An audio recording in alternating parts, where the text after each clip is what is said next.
et qui m'a dit mais c'est un truc, ça te plairait bien toi, c'est départ à minuit, il fait vachement froid, on court dans la boue, c'est dégueu, enfin, c'est un truc, ça te ferait kiffer ça. Et je me suis dit waouh, trop bien. T'as l'image que t'as quoi. Ouais, tu vois, et donc je me suis inscrit et j'avais jamais couru plus de 10 km. Ah oui.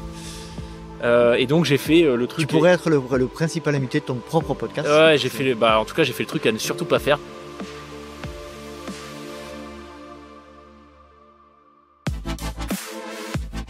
Salut, je suis extrêmement heureux de te retrouver pour un nouveau numéro du Let's Trail Podcast, le podcast 100% consacré à la pratique et à la communauté du trail running. Un nouvel épisode en format discussion, mais cette fois-ci en face à face, en face to face, et avec un invité que je vais vous présenter dans quelques instants, juste après le traditionnel remerciement ou soutien participatif de la communauté des Patreons. Cette communauté qui soutient financièrement le LTP à partir de quelques euros par mois, étant donné que ce podcast est fait sans publicité. Donc le soutien participatif est le seul et unique moyen de soutenir le projet. Je vais faire un petit coucou aux nouveaux arrivants qui nous ont rejoints récemment. Et alors là, je vous préviens, la liste est assez longue et j'en suis très content. Nicolas Wary, Yann Morello, Cyril Chioca, Nicolas Guérin, Romain Zaragoza, Anthony Tran, Jérôme Vaudan, Frédéric Platz et Alexandre Plot. Donc vous voyez une belle liste de nouveaux soutiens participatifs qui marquent une accélération dans le fait que le LTP est vraiment considéré, que vous prenez vraiment en compte le fait que ce podcast demande de l'énergie et du temps, et en intégrant cette communauté, vous allez bénéficier de contenus exclusifs, des épisodes privés sur l'actu du trail, sur l'entraînement avec Thomas Pigois par exemple, et puis tout un tas d'autres contenus, la visio mensuelle également. Donc voilà, plein de choses vous attendent dans cette communauté, et puis c'est surtout l'occasion d'échanger sur les différents groupes, sur notre passion commune, que ce soit la nutrition, la science de l'entraînement, etc. Je vous invite donc, si vous souhaitez intégrer cette belle communauté, à vous rendre sur Patreon, patreon.com/Let's Trail le podcast. Allez, passons maintenant à la présentation de mon invité du jour. Et dans cet épisode, j'ai souhaité faire appel à Loïc Blanchard, qui est l'animateur du podcast Les Frappés, le bien connu podcast Les Frappés qui met en avant les parcours inspirants, atypiques souvent, et qui fait la part belle au parcours particulier. Donc n'hésitez pas à vous rendre sur le podcast Les Frappés. Et Loïc nous racontera son histoire, d'où il vient, sa formation, ses premières expériences entrepreneuriales, sa relation au sport. Et je tiens à vous prévenir, mais pour une fois, dans cet épisode, on va parler assez peu de trail. Donc voilà, vous êtes prévenus. Et on va pas se le cacher, on va parler énormément de podcasting tous les deux en format échange. On va partager nos expériences propres du podcasting. J'espère que cet échange vous permettra de mieux comprendre les tenants et les aboutissants de ce merveilleux média qui prend de plus en plus de place dans la société d'aujourd'hui. Allez, je ne vais pas vous faire patienter plus longtemps après cette longue introduction. Je vous laisse profiter de cette conversation avec Loïc Blanchard du podcast Les Frappés. Bonne écoute. Salut Loïc, comment vas-tu ? Super, salut Nico, merci pour l'invitation. Alors on a plein de points communs, mais alors vraiment tout un tas. On est aixois tous les deux, parce qu'on est actuellement à l'hôtel Ibis à Aix-en-Provence, notre QG avec Expert Sport Coaching, et on est podcasteur. Yes. Si tant est que ce soit une activité reconnue. Ouais. on va en parler. Et puis t'es trailer aussi comme moi. Occasionnel, ouais, moi en tout cas occasionnel, mais yes. un trailer occasionnel qui fait la PTL en 2022, on va en parler, de tout ça. Je pense que beaucoup aimeraient être trailer occasionnel comme toi. Bienvenue, ça fait plaisir de te recevoir, on va parler de plein de choses. Déjà Loïc, est-ce que tu peux te présenter en quelques mots, qui est Loïc Blanchard ? Yes, Loïc Blanchard, j'ai 33 ans, donc tu l'as dit, actuellement je suis sur Aix-en-Provence. Je suis papa d'une petite fille qui va avoir 2 ans bientôt. Alors moi j'aime pas forcément l'univers du podcast aujourd'hui, c'est ce que je fais. Depuis quelques mois j'ai décidé d'en faire une activité si possible viable, mais avant ça j'étais dans l'entrepreneuriat, donc j'ai créé une société avec un copain fin 2021. Ouais. Et avant ça j'ai eu une longue carrière chez Apple, donc j'ai passé 8 ans d'abord en France et après en Suisse. D'accord. Plutôt en direction commerciale. Voilà. Et avant ça, pour faire de l'antéchronologique, classe prépa à Aix-en-Provence. Donc je te disais que je connaissais la ville à ce moment-là. Et voilà, diverses expériences à l'étranger. J'ai fait une école de commerce, donc à la voie un peu classique, le stage à l'étranger, un peu de conseils. Et après j'ai bifurqué donc chez Apple. Et sportivement, donc trailer occasionnel aujourd'hui et ancien sportif de haut niveau en judo. En judo, j'ai vu ça. Donc voilà, comme tu peux le voir, j'ai pas trop le gabarit du marathonien, mais voilà, je viens plutôt du judo où j'étais en moins de 90 kilos quand j'étais à haut niveau et assez rapidement quand j'ai arrêté le haut niveau, assez rapidement, c'est-à-dire en 2 semaines, je suis monté à 96 kilos et je suis plus jamais redescendu. Voilà. Directement. Le syndrome du sportif de haut niveau, l'après-carrière de sportif de haut niveau, c'est ça. Ça t'est arrivé. Donc ça fait un point commun que nous n'avons pas. Je ne fais pas plus de 90 kilos et je n'ai jamais fait de sport de combat. Voilà. Ça va être hyper intéressant. On va recontextualiser un petit peu l'endroit où t'as grandi. T'as évolué, t'es enfant, adolescent, sportif. Dans quel environnement? Donc moi je suis né dans le Var. Ma famille, mes parents, grands-parents, arrière-grands-parents, etc. sont plutôt de Var, Provence. J'ai grandi en Nouvelle-Calédonie par contre. Donc pour le taf de mon père, on était parti là-bas à Nouméa. Ok. Et donc j'y ai passé un peu moins de 10 ans. Et quand on est revenu en France, on s'est réinstallé dans le Var et voilà. Et donc c'est là que j'ai vraiment commencé le judo avec un entraîneur qui m'a amené à haut niveau. T'avais quel âge là? Là j'avais quand c'est devenu un peu sérieux, je pense que je devais avoir 11 ans, peut-être 10-11 ans, enfin sérieux dans le sens où j'ai décidé d'en faire quelque chose de sérieux, tu vois, c'est-à-dire avec les compétitions très régulièrement, puis après les régimes assez jeunes, et après ce qu'on appelle le groupe France, donc c'est quand t'es encore cadet, donc mineur, où t'es pas vraiment, il y a pas d'équipe de France officielle parce que voilà, dans le judo pour les mineurs, ils appellent pas ça équipe de France, c'est groupe France, mais voilà, donc c'était autour de mon premier voyage au Japon, je crois que c'était 14 ans avec la sélection, donc voilà, assez jeune finalement, ado. Et après j'ai arrêté pour mes études, donc quand j'ai commencé la classe prépa à Aix-en-Provence à 300 mètres d'ici, d'où on enregistre. J'ai essayé de poursuivre, tu vois, de faire classe prépa plus entraînement avec le judo. Donc le centre d'entraînement dans le sud. En fait, pour le judo, les équipes, il y a l'équipe nationale qui est à l'INSEP. Il y a plein d'équipes de fédés françaises. Mais après, il y a aussi, tout le monde peut pas être à l'INSEP. Donc il y a aussi ce qu'on appelle des pôles France en judo. Donc des centres d'entraînement un peu partout en France. T'en as un à Strasbourg, t'en as un, je crois, à Orléans, et il y en a un à Marseille. D'accord. Qui est à Bougainville. Okay. Donc je faisais les allers-retours, super quartier. Pour ceux qui connaissent pas, je vous recommande Bougainville. Surtout tomber du jour, tomber de la nuit, c'est l'idéal. Mais donc voilà, j'allais à Bougainville régulièrement et j'arrivais pas à faire les deux. Prépa plus ça, j'étais explosé en cours, je m'endormais, tu vois, enfin voilà. Donc pas l'idéal en prépa et du coup, j'ai décidé d'arrêter le haut niveau à ce moment-là. Donc arrêt complet du sport juste à la fin de la terminale et plus prépa. Donc je passais de 14-15 heures d'entraînement d'activité physique par semaine à 80 heures d'activité cérébrale par semaine, les fesses sur une chaise, et voilà. Et c'est de là que les 96 kilos se sont installés. J'aimerais bien revenir un petit peu en arrière sur ta pratique du judo à haut niveau et comprendre un petit peu comment toi tu fonctionnais en tant qu'enfant ado là dans cette période-là. C'est quelque chose qui t'a été inculqué, l'aspect compétition, d'où ça devient cette notion de pratiquer le judo à un haut niveau, enfin c'est-à-dire que c'était des compétences, des skills que tu avais qui t'ont amené à ça, ou est-ce que c'est toi qui avais décidé dans ta tête que tu allais performer en judo et tu t'es donné les moyens pour?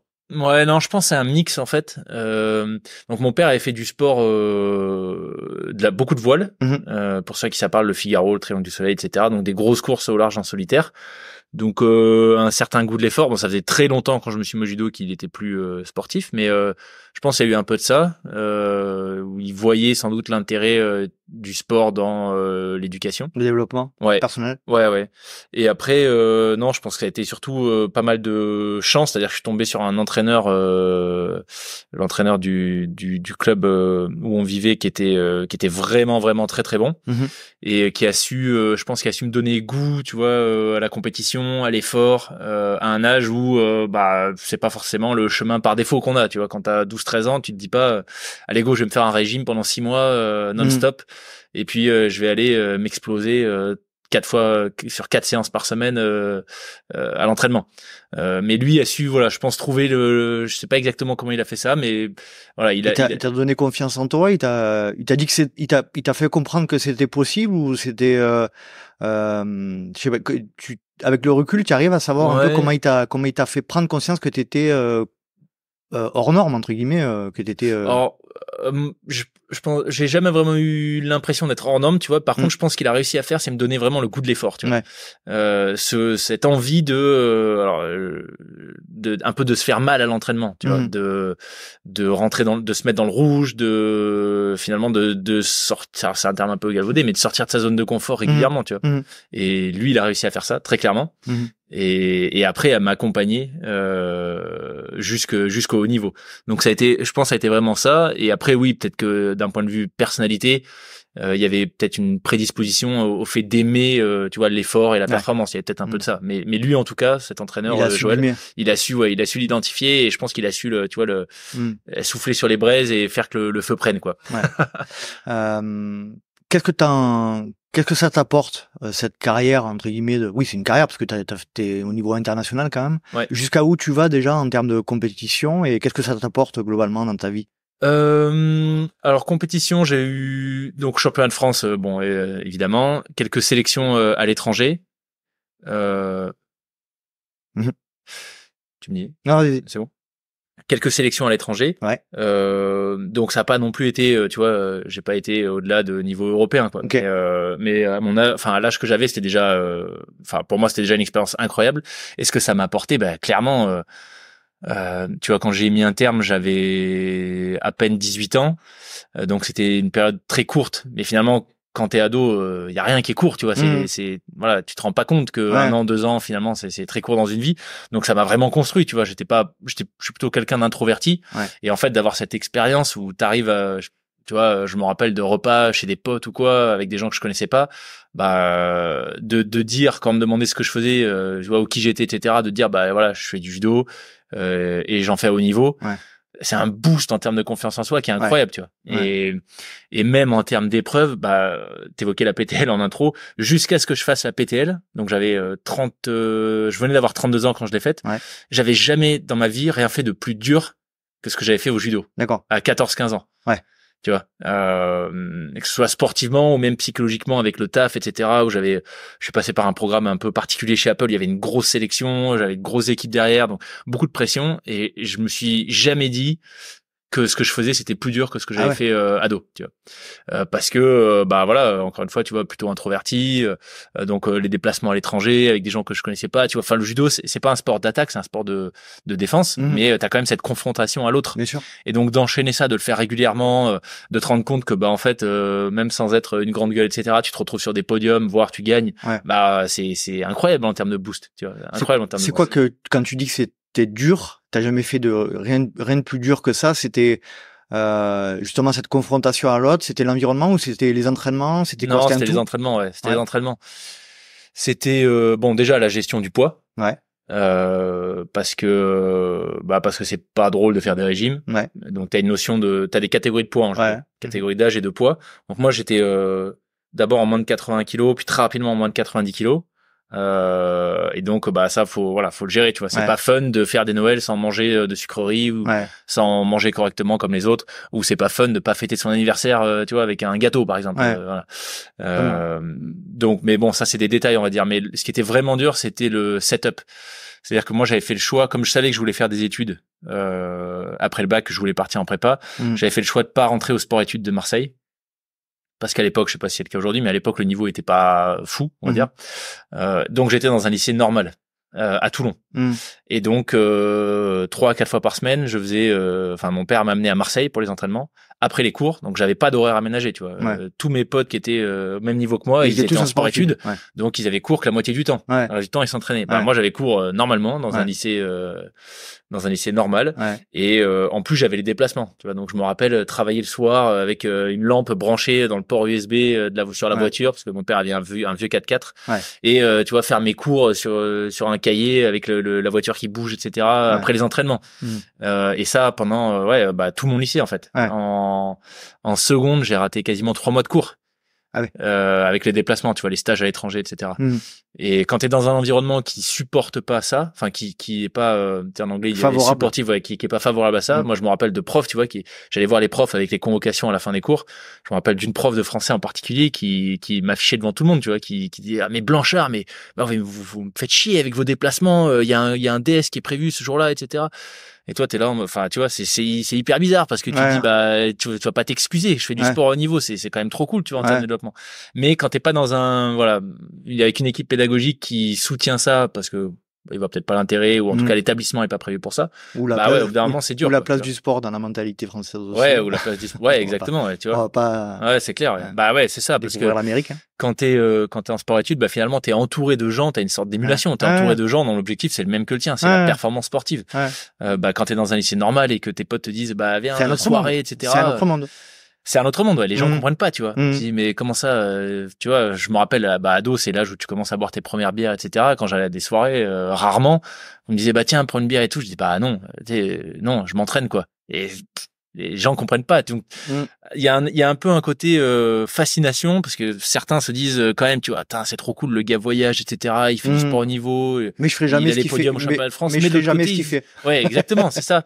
Et puis ils comprennent pas, tu vois, c'est-à-dire qu'ils voient le résultat, ils disent le résultat est cool, tu vois, le mec est vice-champion de France, il part à l'étranger et tout, donc le résultat est cool, mais par contre le régime ou pas d'alcool ou pas de cigarette ou quoi, ils comprennent pas, tu vois, ils voient pas trop le lien qu'il y a entre les deux. Ils voient pas le lien, exactement. Et donc toutes ces petites, le setup pendant plusieurs années, et puis on va dire socialement, quand t'es pas dans un environnement qui, encore une fois, tu vois, qui soutient ce genre de parcours, parfois c'est quand t'es jeune, tu te construis, c'est peut-être pas dur, mais je pense que ce qui fait que ça a été surtout difficile, c'était plutôt les entraînements et tu vois le setup. C'était vraiment ça, physiquement et mentalement aussi, tu vois, pour endurer la charge. Je pense qu'on se rend pas bien compte de ce que ça représente le sport de très haut niveau, parce que là tu es dans le très haut niveau international. On se rend pas bien compte de tout ce que ça engendre derrière. Moi, j'aimerais revenir sur la période où tu prends la décision d'abandonner entre guillemets cette carrière-là. Il y a un super documentaire, je sais pas si tu l'as vu, qui s'appelle Strong, qui est sorti récemment avec le nageur Camille Lacour, qui parle de la dépression post carrière sportive de haut niveau. Hyper intéressant, je vous invite vraiment à aller le regarder, je crois qu'il est sur Amazon malheureusement, mais hyper intéressant, où il parle de ce sujet, la manière, les dégâts que peuvent faire les arrêts de carrière, etc. Toi, de ton côté, comment ça s'est passé? Est-ce que tu as vite shifté sur un mode étudiant? Alors déjà, en toute transparence, ça a été vachement dur, mais je voudrais quand même nuancer le truc, c'est que ça a été dur alors que ça a été très court, ma carrière, tu vois. Enfin, moi j'appelle même pas ça une carrière, tu vois, ça a été une expérience sportive, mais ça a duré 2-3 ans, c'est pas un truc que je faisais à temps plein, à l'inverse de sportifs pour le coup de haut niveau, mais qui en font leur vie, qui dédient leur vie à ça. Exactement. Moi, ça a été une phase, et malgré ça, effectivement, la transition, elle a été super dure, donc franchement, je peux vraiment pas comparer cette phase de transition à ce que des gens comme ça vivent, parce que pour l'avoir vécu à mon petit niveau, je pense que c'est bien plus difficile ce par quoi il passe. Mais ouais, ce qui a été difficile, je pense, c'est surtout, j'en parle souvent avec des invités sur mon podcast qui ont fait cette transition aussi. C'est d'un point de vue identitaire, en fait. Surtout quand t'es jeune, en fait. Tu te construis à travers un sport et finalement tu es ton sport, tu vois, tu es tes résultats. Il y a plus le sport. Exactement, tu vois. Encore un truc tout bête, tu vois, quand tu fais des rencontres, on te demande ce que tu fais, tu dis voilà, je suis au lycée, je suis sportif de haut niveau, bon, et puis quand tu fais ça plusieurs années, au bout d'un moment, on te dit qu'est-ce que tu fais? Tu dis je suis lycéen. Tu vois, je suis lycéen, tu vois, je suis en prépa, voilà. Donc il y a ça, et puis il y a surtout la place que ça prend, en fait. Quand tu l'arrêtes, et moi je l'ai arrêté brutalement, ça fait un vide. Tu vois, si tu remplis ta semaine, que tu as des objectifs, tu vois, les compétitions, c'est en tout cas en judo, c'est des échéances plutôt à long terme, c'est sur l'année. Donc t'as ces objectifs en tête, tu te réveilles. Moi je me rappelle sur mon téléphone, tu vois, je l'allumais, j'avais un message champion de France, tu vois, je sais plus quelle année c'était, 2006, tu vois, je me conditionnais, j'avais un truc à long terme. Et quand t'as plus tout ça, d'un coup tu te dis je fais quoi maintenant? Donc moi après la chance que j'ai eue, c'est que encore une fois l'arrêt du haut niveau, je l'ai voulu, c'était un choix et je l'ai fait pour parce que moi je considère être une bonne raison, qui était les études. Et donc ça m'a permis après d'enchaîner derrière et d'avoir une carrière qui est celle que j'ai eue mais qui m'a plu. Donc c'était très bien, tu vois, mais effectivement quand tu discutes avec des sportifs qui sont plus âgés, qui du coup ont fait certains sacrifices comme les études, et à un moment donné qui s'arrêtent parce que une grosse blessure ou parce que tout simplement ils se font dégager d'une sélection, parce que c'est aussi ça la réalité du sport de haut niveau, hein. Tu te fais dégager si t'es plus au niveau, là je pense que c'est très très très compliqué, quoi. Moi je vais même plus loin, c'est-à-dire que je suis étonné de savoir qu'il y a des sportifs de très haut niveau dont tu viens de parler qui ne sont pas en dépression après leur carrière. Je pense que il doit y avoir plus de cas majoritairement de cas qui font des burn-out sportifs, qui font des dépressions suite à ça, que des gens qui le vivent bien. Je suis persuadé, parce que on se rend pas compte à quel point c'est tellement, comme tu dis, et ça te définit en fait ta carrière de sportif. Clairement. Tu vois, moi j'aimerais bien discuter avec un Martin Fourcade par exemple. Quand t'as vécu autant d'émotions, que t'es allé tellement loin dans le haut niveau, que t'as dominé un circuit mondial, tu vois, vraiment, le biathlon, c'est Fourcade, quoi. Aujourd'hui, comment il gère ça, tu vois? Je serais curieux de poser la question à un gars comme ça, mais j'avais eu un invité, Steven Le Yarrick. Je sais pas si tu connais, Steven Le Yarrick, donc s'il y en a qui nous écoutent qui connaissent pas, c'est un ultra cycliste il était pas cycliste pro avant ça, il était juste en dessous, je sais plus comment ça s'appelle, mais vraiment au seuil du cyclisme professionnel. Et lui m'avait dit, alors je sais pas où est-ce qu'il était tombé sur cette stat, mais que la phase de transition après le haut niveau, c'est entre 6 et 7 ans. D'un point de vue identitaire, tu vois, émotion, retrouver la même chose, bref, se recréer un équilibre sportif quand tu lâches un sport que tu as pratiqué à très haut niveau, c'est 6 à 7 ans. C'est monstrueux. C'est monstrueux. Mais tu vois, encore une fois, moi, à ma petite échelle, j'ai juste fait du haut niveau pendant 3 ans. C'est au final ce qu'il m'a fallu quasiment. Parce que quand j'ai commencé à courir, à me mettre au triathlon, à me reprendre la rando, etc., c'était 6-7 ans après. C'est fou, quoi. Une espèce de deuil, quoi. Il a fallu que tu fasses une espèce de deuil de ta pratique sportive pour passer un petit peu à la partie entre guillemets professionnelle. Tu dis que tu as arrêté ta carrière de judoka pour te consacrer à tes études. T'avais quoi comme idée en tête à ce moment-là, quand tu vas en prépa, quand tu décides d'accentuer la partie scolaire et professionnelle? En fait, je savais pas trop ce que je voulais faire. Je sais pas trop ce que je veux faire comme métier aujourd'hui d'ailleurs. Mais à l'époque, on m'avait dit, en fait, le mieux, si tu sais pas exactement ce que tu veux faire, tu vois, je me disais pas, je veux être, je sais pas, charpentier ou médecin, j'en sais rien, ou médecin ou un truc très précis, tu vois. Donc on m'avait dit, école de commerce, c'est bien. Si tu sais pas trop ce que tu veux faire, ça t'ouvre plein de portes. J'ai dit ok, école de commerce. Comment on fait pour entrer en école de commerce? On m'a dit, le mieux, c'est que tu fasses une prépa pour avoir une bonne école de commerce. J'ai dit, ok, je fais une prépa et j'essaie d'avoir une bonne école de commerce. Donc c'était un peu le schéma. Un choix par défaut? On peut pas dire, puisque vu que t'as quand même arrêté tes rêves de sport pour ça, c'est que c'était voulu quand même. Ouais, non, bien sûr, c'était voulu. Après, un choix, je pense que si je m'étais plus écouté à l'époque, je pense qu'en fait, je savais ce que je voulais faire, mais ça collait pas avec le schéma familial ou le schéma de la société. Ça, c'est intéressant. Et du coup, je suis passé sur autre chose, tu vois. Tu savais ce que tu voulais faire, c'est-à-dire? Ouais, avec du recul, je pense, tu vois. Je pense que si je m'étais vraiment écouté, et c'est marrant parce que je l'ai jamais vraiment formulé ça, mais je pense que je me serais engagé dans l'armée. Ah ouais. Ouais. D'accord. Pour essayer de rejoindre après coup une unité des forces spéciales. Ok. Ouais. C'est un truc, je sais pas, ça fait, c'est le seul truc dans ma vie, tu vois, qui depuis que je suis tout petit me fascine. Ah ouais. Et maintenant que j'ai le podcast et que je rencontre régulièrement assez régulièrement, j'en ai pas rencontré des tonnes, mais une dizaine d'anciens militaires des forces spéciales, c'est un truc qui me fascine, tu vois. Les missions, l'environnement, peut-être justement ce côté performance, tu vois, et dépassement, parce que ce qu'ils font, c'est complètement hors norme. Donc c'est pas tant l'aspect guerre, c'est plus l'aspect vivre quelque chose de complètement exceptionnel, hors norme, et le partager finalement avec les gars qui sont autour de toi.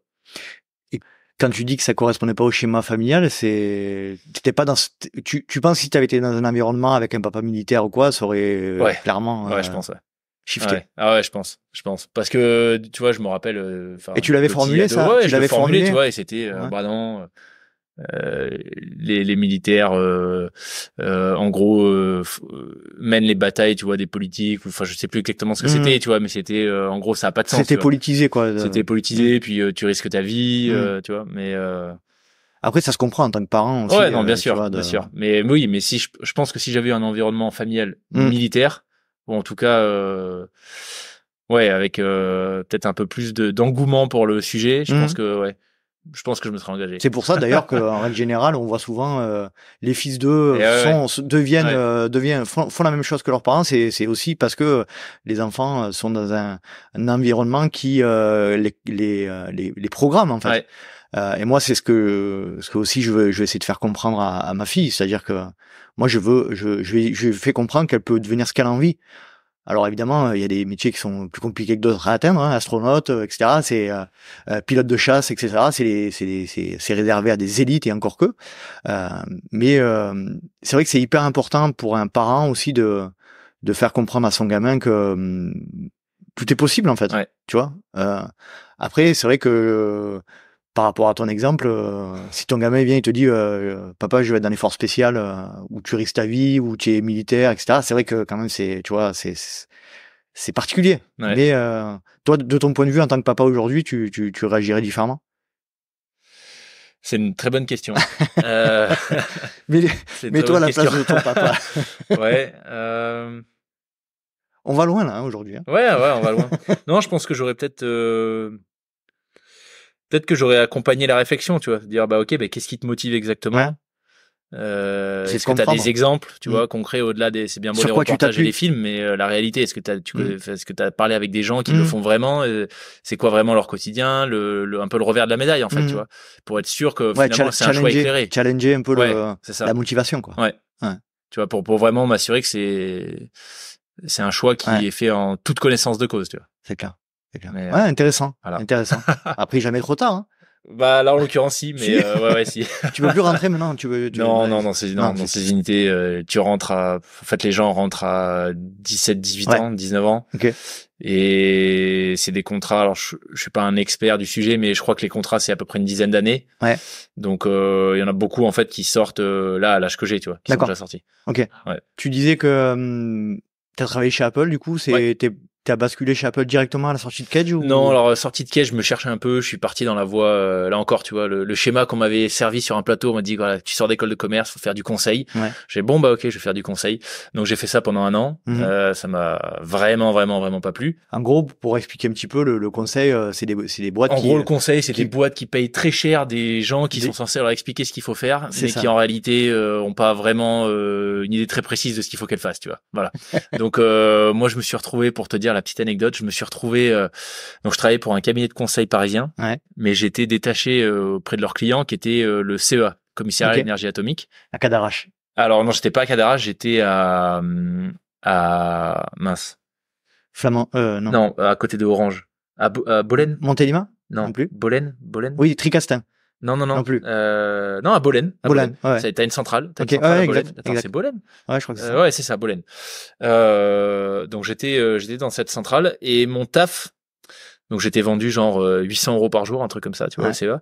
Mon taf, c'était d'expliquer à des mecs qui étaient en fin de carrière au CEA, donc qui avaient tous 50, 55 ans passés, tous diplômés de Polytechnique, tu vois, l'école des mines, etc. Donc des gros cerveaux, bien plus gros que le mien, de leur expliquer comment utiliser un logiciel qu'ils avaient eux-mêmes conçu. Tu vois, ça c'était énorme. Et donc, en fait, je servais absolument à rien, tu vois. Donc, mais je me revois encore dans ces locaux là-bas, à me dire, mais qu'est-ce que je fous là? Mais pourquoi est-ce qu'ils me payent ce prix-là pour finalement, tu vois, ça servir à rien, quoi. Et en fait, assez rapidement, je me suis dit, mais c'est pas possible qu'à 23 ans, mes perspectives ce soit ça, tu vois, que mon quotidien ce soit, finalement, attendre l'heure de rentrer à la maison parce que j'ai rien à faire et qu'en fait, j'ai zéro impact. Et surtout, les sujets, pour être un peu plus précis, les sujets sur lesquels on travaillait, c'était la mise à jour des plans de démantèlement des centrales nucléaires. Parce que quand on construit une centrale, en fait, il y a déjà, dès la construction, un plan de démantèlement. D'accord. Sauf que la durée de vie d'une centrale, c'est 40, 50, 60, 80 ans, tu vois. Donc ces plans, forcément, faut tout le temps les mettre à jour par rapport aux aspects légaux, financiers, etc. Et donc voilà, moi je taffais sur un truc, sur la mise à jour d'un plan de démantèlement de centrale qui aurait lieu dans 40 ans, c'est-à-dire au moment où je serai à la retraite. Donc je me disais, mais c'est quoi, enfin, tu vois. Trouver le sens là-dedans, c'est compliqué. Ouais, c'est ça, tu vois. Potentiellement, ce que je fais aujourd'hui aura peut-être un impact pendant 40 ans, mais en fait, non, parce que il va y avoir. En plus, d'ici là, ça va changer. Voilà, 20 consultants de plus que, tu vois, qui ont passé derrière moi pour faire changer ça. Enfin, ça n'a aucun sens, quoi. Ouais. Et je voulais du concret. Et c'est à ce moment-là où je me suis rappelé, en fait, Apple était venu présenter un programme un peu particulier dans l'école que j'ai fait, la Kedge. Et c'est là où je me suis dit, bah, franchement, faut le tenter, quoi. Jamais je serais pris, mais je vais le tenter, tu vois. Donc j'envoie un CV. Et c'est ce que j'ai fait. Et puis en fait, ça a débouché sur un entretien, un deuxième, un troisième, un quatrième, un cinquième. Et au bout du sixième, septième, 6 mois plus tard, j'étais pris. Et donc c'est là où j'ai fait ce premier virage, on va dire, pro. Apple, donc en Californie. Alors non, c'était Apple France. Apple France, donc, qui recrutait. Il recrutait 80, je crois qu'on était 88 dans le monde sur ce programme, dont 2 en France. C'était une quinzaine en Europe et 2 en France. Et donc moi j'étais un des 2, donc j'étais basé à Paris. C'est à ce moment-là où je suis monté à Paris. Et le but, le projet tu as réussi à trouver un sens du coup dans ce poste-là, c'était quoi? Ouais, parce qu'en fait, donc moi j'étais Apple, c'est en gros 120 000 employés. T'as la moitié qui sont, c'est Apple Retail. Ouais. C'est-à-dire entre autres les Apple Store. Ouais. On en a un là à Aix. Alors évidemment, c'est pas 120 000 employés qui sont dans des Apple Store, mais t'as ceux qui sont dans les Apple Store, et puis t'as une myriade d'employés qui dépendent d'Apple Retail, qui aident les Apple Store. Okay. Donc moi, j'étais dans cette branche-là, et du coup, le sens, il est tout de suite beaucoup plus. Alors, en tout cas, l'impact de tes actions est beaucoup plus visible, parce que j'étais rattaché à un Apple Store, celui d'Opéra, qui à l'époque était le 3e plus gros d'Europe, 5e plus gros au monde. Donc ça, il y a vraiment beaucoup de gens qui viennent dans cet Apple Store pour plein de raisons, pour acheter, pour recevoir de l'aide avec leurs appareils, etc. Donc mon premier taf, c'était notamment, tu vois, de faire en sorte que de gérer la planification de cet Apple Store. Donc il y avait un peu plus de 300 employés, plus de 100 millions d'euros de chiffre d'affaires. Et donc moi, mon taf, c'était de faire en sorte que on ait les bonnes personnes au bon endroit au bon moment dans l'équipe, parce que dans un Apple Store, s'il y en a qui sont jamais allés, en fait on peut pas se servir et aller à une caisse automatique et payer. Il faut qu'il y ait une interaction avec un employé, parce que les produits sont pas dans le magasin, en fait, ils sont dans un espace de stockage qui est pas accessible aux clients. Et donc quand t'as 350 personnes à gérer avec un magasin ouvert 7 jours sur 7, des grosses amplitudes horaires, forcément c'est pas la même personne qui est là de l'ouverture à la fermeture 7 jours sur 7. Donc il faut planifier tout ça, et c'est extrêmement complexe. Donc intellectuellement déjà c'est méga intéressant, parce que tu vois quand tu prends une décision, que tu dis je vais faire travailler 80 personnes le dimanche, mais du coup j'en aurai que 60 le lundi matin, tu vois tout de suite l'impact, tu vois. Donc voilà, même si c'est pas forcément un sens, j'ai pas forcément trouvé un sens. C'est concret, par contre. Ouais, c'est concret. Tu vois tout de suite le résultat de tes actions, pas 40 ans plus tard. Ouais, c'est clair. Donc ça, déjà, rien que pour cet aspect-là, c'était vraiment cool. Et puis surtout de découvrir comment fonctionne ce qui est la plus grosse boîte au monde en termes de valorisation. C'était super intéressant, parce que il y a plein de choses qu'on imagine quand on est à l'extérieur d'Apple sur, tu vois, le souci du détail, etc. Qu'en fait on découvre en interne. Et c'est vraiment agréable de travailler dans un environnement où t'as une recherche de l'excellence à tous les niveaux qui est à ce point exacerbée, tu vois. On va pas trop rentrer dans le détail forcément du fonctionnement d'Apple, etc. Des considérations qu'on peut avoir. C'est une marque qui est une société qui est assez clivante et qui est qui engendre beaucoup de commentaires, etc. On va pas rentrer dans ces considérations-là. Qu'est-ce que ça te... J'imagine qu'avoir sur son CV le fait d'avoir travaillé pour Apple, ça apporte quelque chose de différent, non? Écoute, bonne question. Je sais pas. J'ai pas vraiment repostulé à des jobs depuis. Donc j'ai quitté Apple en 2021 pour créer ma société, qu'on a arrêté en 2023 avec mon associé. Et en avril 2023, et là je suis plutôt en train de me concentrer sur le podcast, donc je sais pas, je saurais pas trop te dire. Donc t'as créé ta société après Apple, donc là, j'aimerais juste revenir sur la fin d'Apple. T'as arrêté Apple pour créer ta société. Ouais, c'est ça. Okay. En fait, j'étais arrivé un peu au bout d'un chemin, tu vois. Quand j'ai démarré chez Apple, je m'étais dit, je sais même pas l'expliquer pourquoi aujourd'hui, mais je m'étais dit, je reste dans cette boîte dès le 2e jour, mais vraiment, je reste dans cette boîte tant que je trouve 3 choses: du fun, des opportunités de développement et des gens inspirants autour de moi. Et tant que j'ai au moins 2 de ces 3 points, je reste. Et bon, fin 2021, bah, j'avais plus 2 de ces 3 points minimum. T'avais plus de fun, plus de il y avait plus trop de fun et surtout plus de. Alors il y avait un peu du fun, il y avait surtout plus de possibilités d'évolution et plus tellement de fun. Donc c'était un peu le moment de partir pour moi en tout cas. Et donc j'ai quitté Apple pour créer une société avec un pote qui est devenu du coup associé, où on a développé un logiciel ça s'appelle de talent management, de gestion d'équipe, plutôt pour des PME. Donc ça a bien marché au début, et puis après beaucoup moins bien début 2023 pour plein de raisons, je pense des choix qu'on a fait, et puis aussi un contexte économique qui a pas mal changé quand même. Et donc on a préféré arrêter tant qu'on avait encore de quoi se retourner en avril. Voilà. Et là depuis avril, j'ai fait une petite pause de 2-3 mois, et au même moment mon podcast a pris un bel essor. Et du coup là l'objectif maintenant c'est d'en faire de recréer une nouvelle société, mais cette fois-ci pour le podcast, et d'en faire quelque chose de viable. Donc un profil un peu similaire au mien, on en parlait un peu, alors hormis l'aspect athlète de haut niveau, mais salarié, puis entrepreneur, puis podcasteur, etc. C'est un schéma un peu similaire au mien. Juste avant de passer à la partie du podcast, qu'est-ce que ça t'a apporté le fait d'essayer de créer ta boîte? Qu'est-ce que tu en retires de cette expérience-là avec ton associé?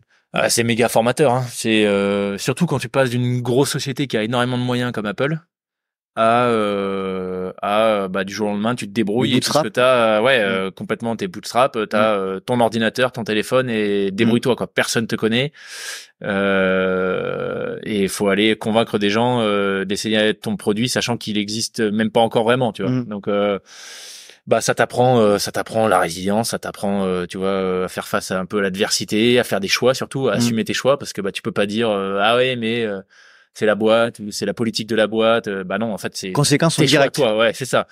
C'est vraiment action réaction. Mais ce qui est méga formateur. Et puis en fait au final moi je l'associe un peu au fait de se lancer sans garde-fou, tu vois. Parce que je vais pas trop rentrer dans les détails, mais j'avais pas droit au chômage puisque j'habitais en Suisse avant de créer ma boîte. Donc quand je suis rentré en France, j'avais pas cotisé en France depuis quelques années, donc pas droit au chômage. Donc c'était vraiment pour le coup, tu vois, j'avais rien derrière quoi. Pas de filet de sécurité. Pas de filet de sécurité. Et du coup, en fait, le fait de t'enlever tout filet de sécurité, moi je trouve que ça a été finalement très bénéfique parce que finalement tes décisions tu les prends beaucoup plus vite. T'es tout de suite dans l'action, tu te dis pas mais c'est bon, j'ai le temps, tu vois, j'ai le chômage pendant 2 ans, je verrai plus tard. Non, en fait là faut qu'il y ait un résultat tout de suite, rapidement, immédiat. Parce que si on n'a pas, en fait faut que tu trouves une autre solution.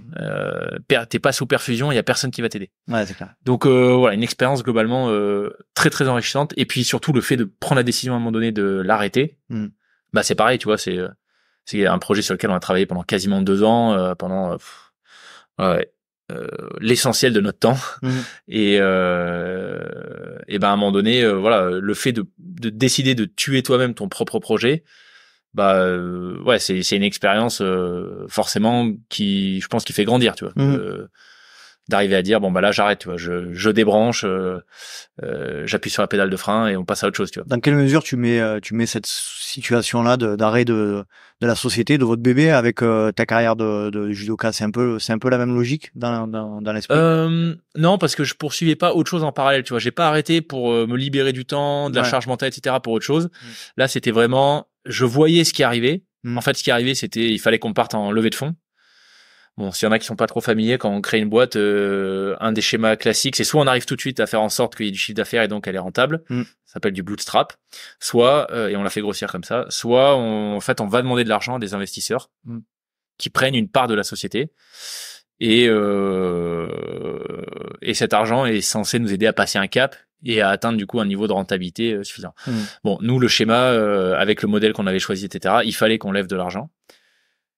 Mais sauf que c'est une démarche qui est extrêmement longue, hyper énergivore, et surtout tu renonces un peu à ton indépendance, puisque tu fais rentrer des gens qui finalement ont leur mot à dire sur tout ce que tu fais parce qu'ils t'ont filé de l'argent. Et moi je voulais pas aller là-dedans, clairement pas. Et je pense que j'aurais de toute façon pas eu l'énergie pour partir en pitch, tu vois, pendant 6 à 9 mois. Et donc donc j'ai préféré arrêter pour ça, parce que je voyais ce qui arrivait et que c'était clairement pas aligné avec ce qui moi me faisait vibrer. Mais j'avais pas un plan B derrière après l'arrêt de la boîte. Donc la décision elle a été assez différente par rapport au judo. Intéressant. J'aimerais qu'on parle maintenant de la création du podcast. Alors explique-nous un petit peu, tu quittes Apple, tu lances ta boîte, tu entre guillemets comme tu l'as dit t'as votre projet. Le podcast il est où dans tout ça, il est à quelle période? Le podcast il est déjà quand j'étais encore chez Apple, donc 2020. En fait, je te disais tout à l'heure, tu vois que j'avais quelques critères en tête qui me feraient rester chez Apple, et un de ces critères c'était le fun. Et fin 2020, pour différentes raisons, je prenais plus énormément d'énergie au taf. Ouais. Et mais j'avais déjà quand même pas mal de responsabilités. J'avais 80 personnes, des gros enjeux commerciaux, et donc j'avais presque un besoin vital en fait de prendre de l'énergie quelque part. Et je me suis dit, bah en fait, j'avais commencé à écouter des podcasts américains et j'arrivais pas à trouver l'équivalent en français. C'est-à-dire des podcasts qui balayaient assez large, tu vois, avec des invités qui venaient d'univers variés. Et je trouvais ça juste génial. Et je me suis dit, bah en fait, je vais en créer un. Je vais créer le podcast en français que je kifferais pouvoir écouter. Et puis, bah du coup, je ferai d'une pierre deux coups parce que ça me permettra de rencontrer des gens complètement fous et de prendre un max d'énergie en dehors du taf. Donc c'est comme ça que c'est né, fin 2020. Les Frappés, du coup, c'est le nom du podcast. Et donc dès le début, en fait, l'objectif pour moi, c'était de créer un podcast. Donc je te disais qui s'inscrive pas vraiment dans une niche. En fait, Les Frappés, c'est le podcast de celles et ceux qui se dépassent, quelle que soit leur discipline. Okay. Donc j'ai forcément pas mal de sportifs, des trailers, ultra trailers entre autres, mais aussi, on l'évoquait un peu plus tôt, des militaires des forces spéciales. Alors pas énormément, j'en ai eu 7 ou 8. Des entrepreneuses, des aventurières professionnelles. J'ai eu Mike Horn, des naturopathes, chefs gastronomiques. C'est assez varié, mais globalement, c'est des gens qui à un moment donné, avaient des rêves et ont fait le choix de tout mettre en œuvre pour atteindre leurs rêves, même si même s'ils paraissaient complètement fous aux yeux des autres. D'accord. Donc voilà, c'est comme ça que Les Frappés est né. Et comment ça se passe les premiers temps? On voit, on en parlait un peu en off tout à l'heure. En ce moment là, on enregistre en 2023. Pour ceux qui écouteront le podcast en 2052, on voit là en ce moment une accélération très très nette de la création des podcasts. C'est très récurrent qu'on nous demande des conseils sur la création des podcasts. On voit une accélération très très nette. Et toi, ton côté, la création du podcast, comment tu as fait? C'est autodidacte? Ouais, complètement autodidacte. Pour le coup, j'ai pas pensé à demander de conseils ou autres à des gens que je connaissais, sachant que j'avais travaillé avec Arnaud Manzani du podcast Ultra Talk. Donc je pense que si je lui avais demandé, il m'aurait avec beaucoup de plaisir partagé quelques tips, mais j'ai même pas pensé à faire ça.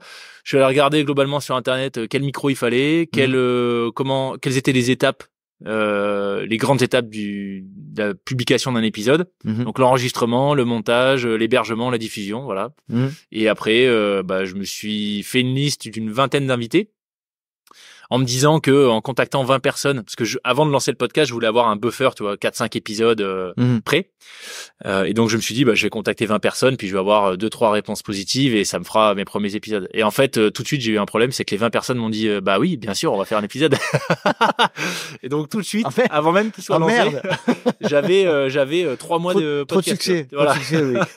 Non, mais en fait, ça a été la première grosse leçon, c'est qu'il faut oser demander parce que les gens, globalement, les gens prennent plaisir à partager leur parcours. Et j'allais dire, la deuxième leçon, c'est que les gens aiment bien parler d'eux. Ouais, exactement. Ouais, c'est vrai. C'est vrai. On est tous comme ça. Globalement, on est à peu près tous comme ça. Parce que c'est toujours intéressant, tu vois, de voir que c'est naturel, susciter l'intérêt et puis de partager. Tu vois, je pense que globalement les gens aiment bien partager et le podcast c'est un super moyen pour le faire. Donc voilà comment ça s'est passé le tout début. Très vite j'ai eu mes 3 mois, plus de 3 mois d'épisodes enregistrés. Quelques galères les premiers, tu vois. Alors je sais plus comment ça s'appelle, mais je sais pas si tu le fais toi, mais tu peux avoir un retour audio, c'est-à-dire tu peux t'entendre parler toi-même en tant que host. Donc voilà, les premiers épisodes, je découvre ça, j'étais pas du tout à l'aise. Je découvre le fait de se réécouter. C'est agréable ça. Ouais, c'est tellement désagréable. Je pense que jusqu'au 100e épisode, j'étais pas à l'aise, tu vois, avec ma voix. Je me disais, putain, oh là là, l'horreur. Mais bon, bref, donc je découvre tout ça, je découvre les problèmes techniques, et puis surtout, je m'organise parce que je travaillais en Suisse, donc j'étais à, je pense, je devais être à 50 heures par semaine. Donc je faisais ça le soir. Donc comment est-ce que je me débrouille pour faire du sport, faire les montages, tu vois, enfin voilà, il y a toute une petite organisation qui se met en place et au final très vite je me rends compte que c'est génial parce que objectif atteint, je prends un max d'énergie. Je fais un épisode par semaine En tout cas, je diffuse un épisode par semaine, donc je fais à peu près un enregistrement par semaine. Et je prends un max d'énergie. Les gens que je rencontre sont incroyables. Au début, c'est pas mal des sportifs quand même et des sportives. Ouais. Et forcément, dont certains qui ont fait du haut niveau, tu vois. Donc il y a un fit tout de suite et en fait, ça me fait vachement de bien. Et si je fais une espèce d'accélérer, ouais. Un an plus tard, ce qui me fait démissionner aussi, il y avait évidemment le projet avec mon pote, mais ce qui me fait dire à un moment donné j'y vais, c'est que il y avait cette espèce de paradoxe où je prenais plus d'énergie au quotidien. Ouais. Je trouvais plus vraiment de sens et je me sentais un peu frustré de pas pouvoir aller plus loin. Et à côté de ça, au moins une fois par semaine, j'avais des échanges avec des gens qui me disaient mais ouais, mais moi aussi j'avais un rêve à un moment donné, et puis tout le monde pensait que c'était complètement fou, qu'il fallait pas que je me lance, puis j'y suis allé et aujourd'hui en gros hein, je vis ma meilleure vie, tu vois, même si c'est dur parfois, etc. Et donc ça a été un peu c'est moi ça. Ouais, je me suis dit mais attends, mais je peux pas toutes les semaines rencontrer des gens qui me disent qu'il faut oser se lancer, que l'aventure est pas toujours fun, mais qu'elle vaut la peine d'être vécue. Et pas le faire. Et moi de ne pas le faire, tu vois. Et donc là, à un moment donné, je me dis bah non, en fait, j'y vais quoi. Ouais. Donc en fait, le podcast a eu un énorme impact, en tout cas sur ma vie professionnelle et même sur ma vie perso. Et je suis sûr que toi, ça fait plusieurs années aussi, c'est pareil. Bah, ça a changé ma vie. Bah voilà. Parce que en fait, le podcast c'est le point de départ de ma nouvelle vie en fait. Ouais. C'est pareil que toi, j'ai lancé en parallèle de mon activité professionnelle. Ça a été compliqué au début. Pareil, j'étais surpris de voir que les gens que t'invitais, je me rappelle, j'avais 4 ou 5 personnes que je voulais voir dans le podcast avaient dit oui dès le début. Et puis en fait, tu te rends compte très vite que tu peux. En fait, moi, surtout ce qui a été important pour moi, c'est de me rendre compte que avec ce podcast, j'étais vraiment capable de faire quelque chose de moi-même. Ouais. Que j'en avais pas. En fait, j'ai toujours eu la volonté d'être entrepreneur, de faire les choses par moi-même, mais j'étais pas conscient que j'en étais capable. Et le podcast, ça a eu cet impact-là sur ma psychologie. Ouais. Tu vois. Je sais pas, toi non, parce que toi, du coup, t'étais déjà entrepreneur, Ouais, mais c'est pas pareil parce que j'étais entrepreneur, mais c'était avec ce qu'on faisait, c'était pas évident de voir l'impact sur les gens.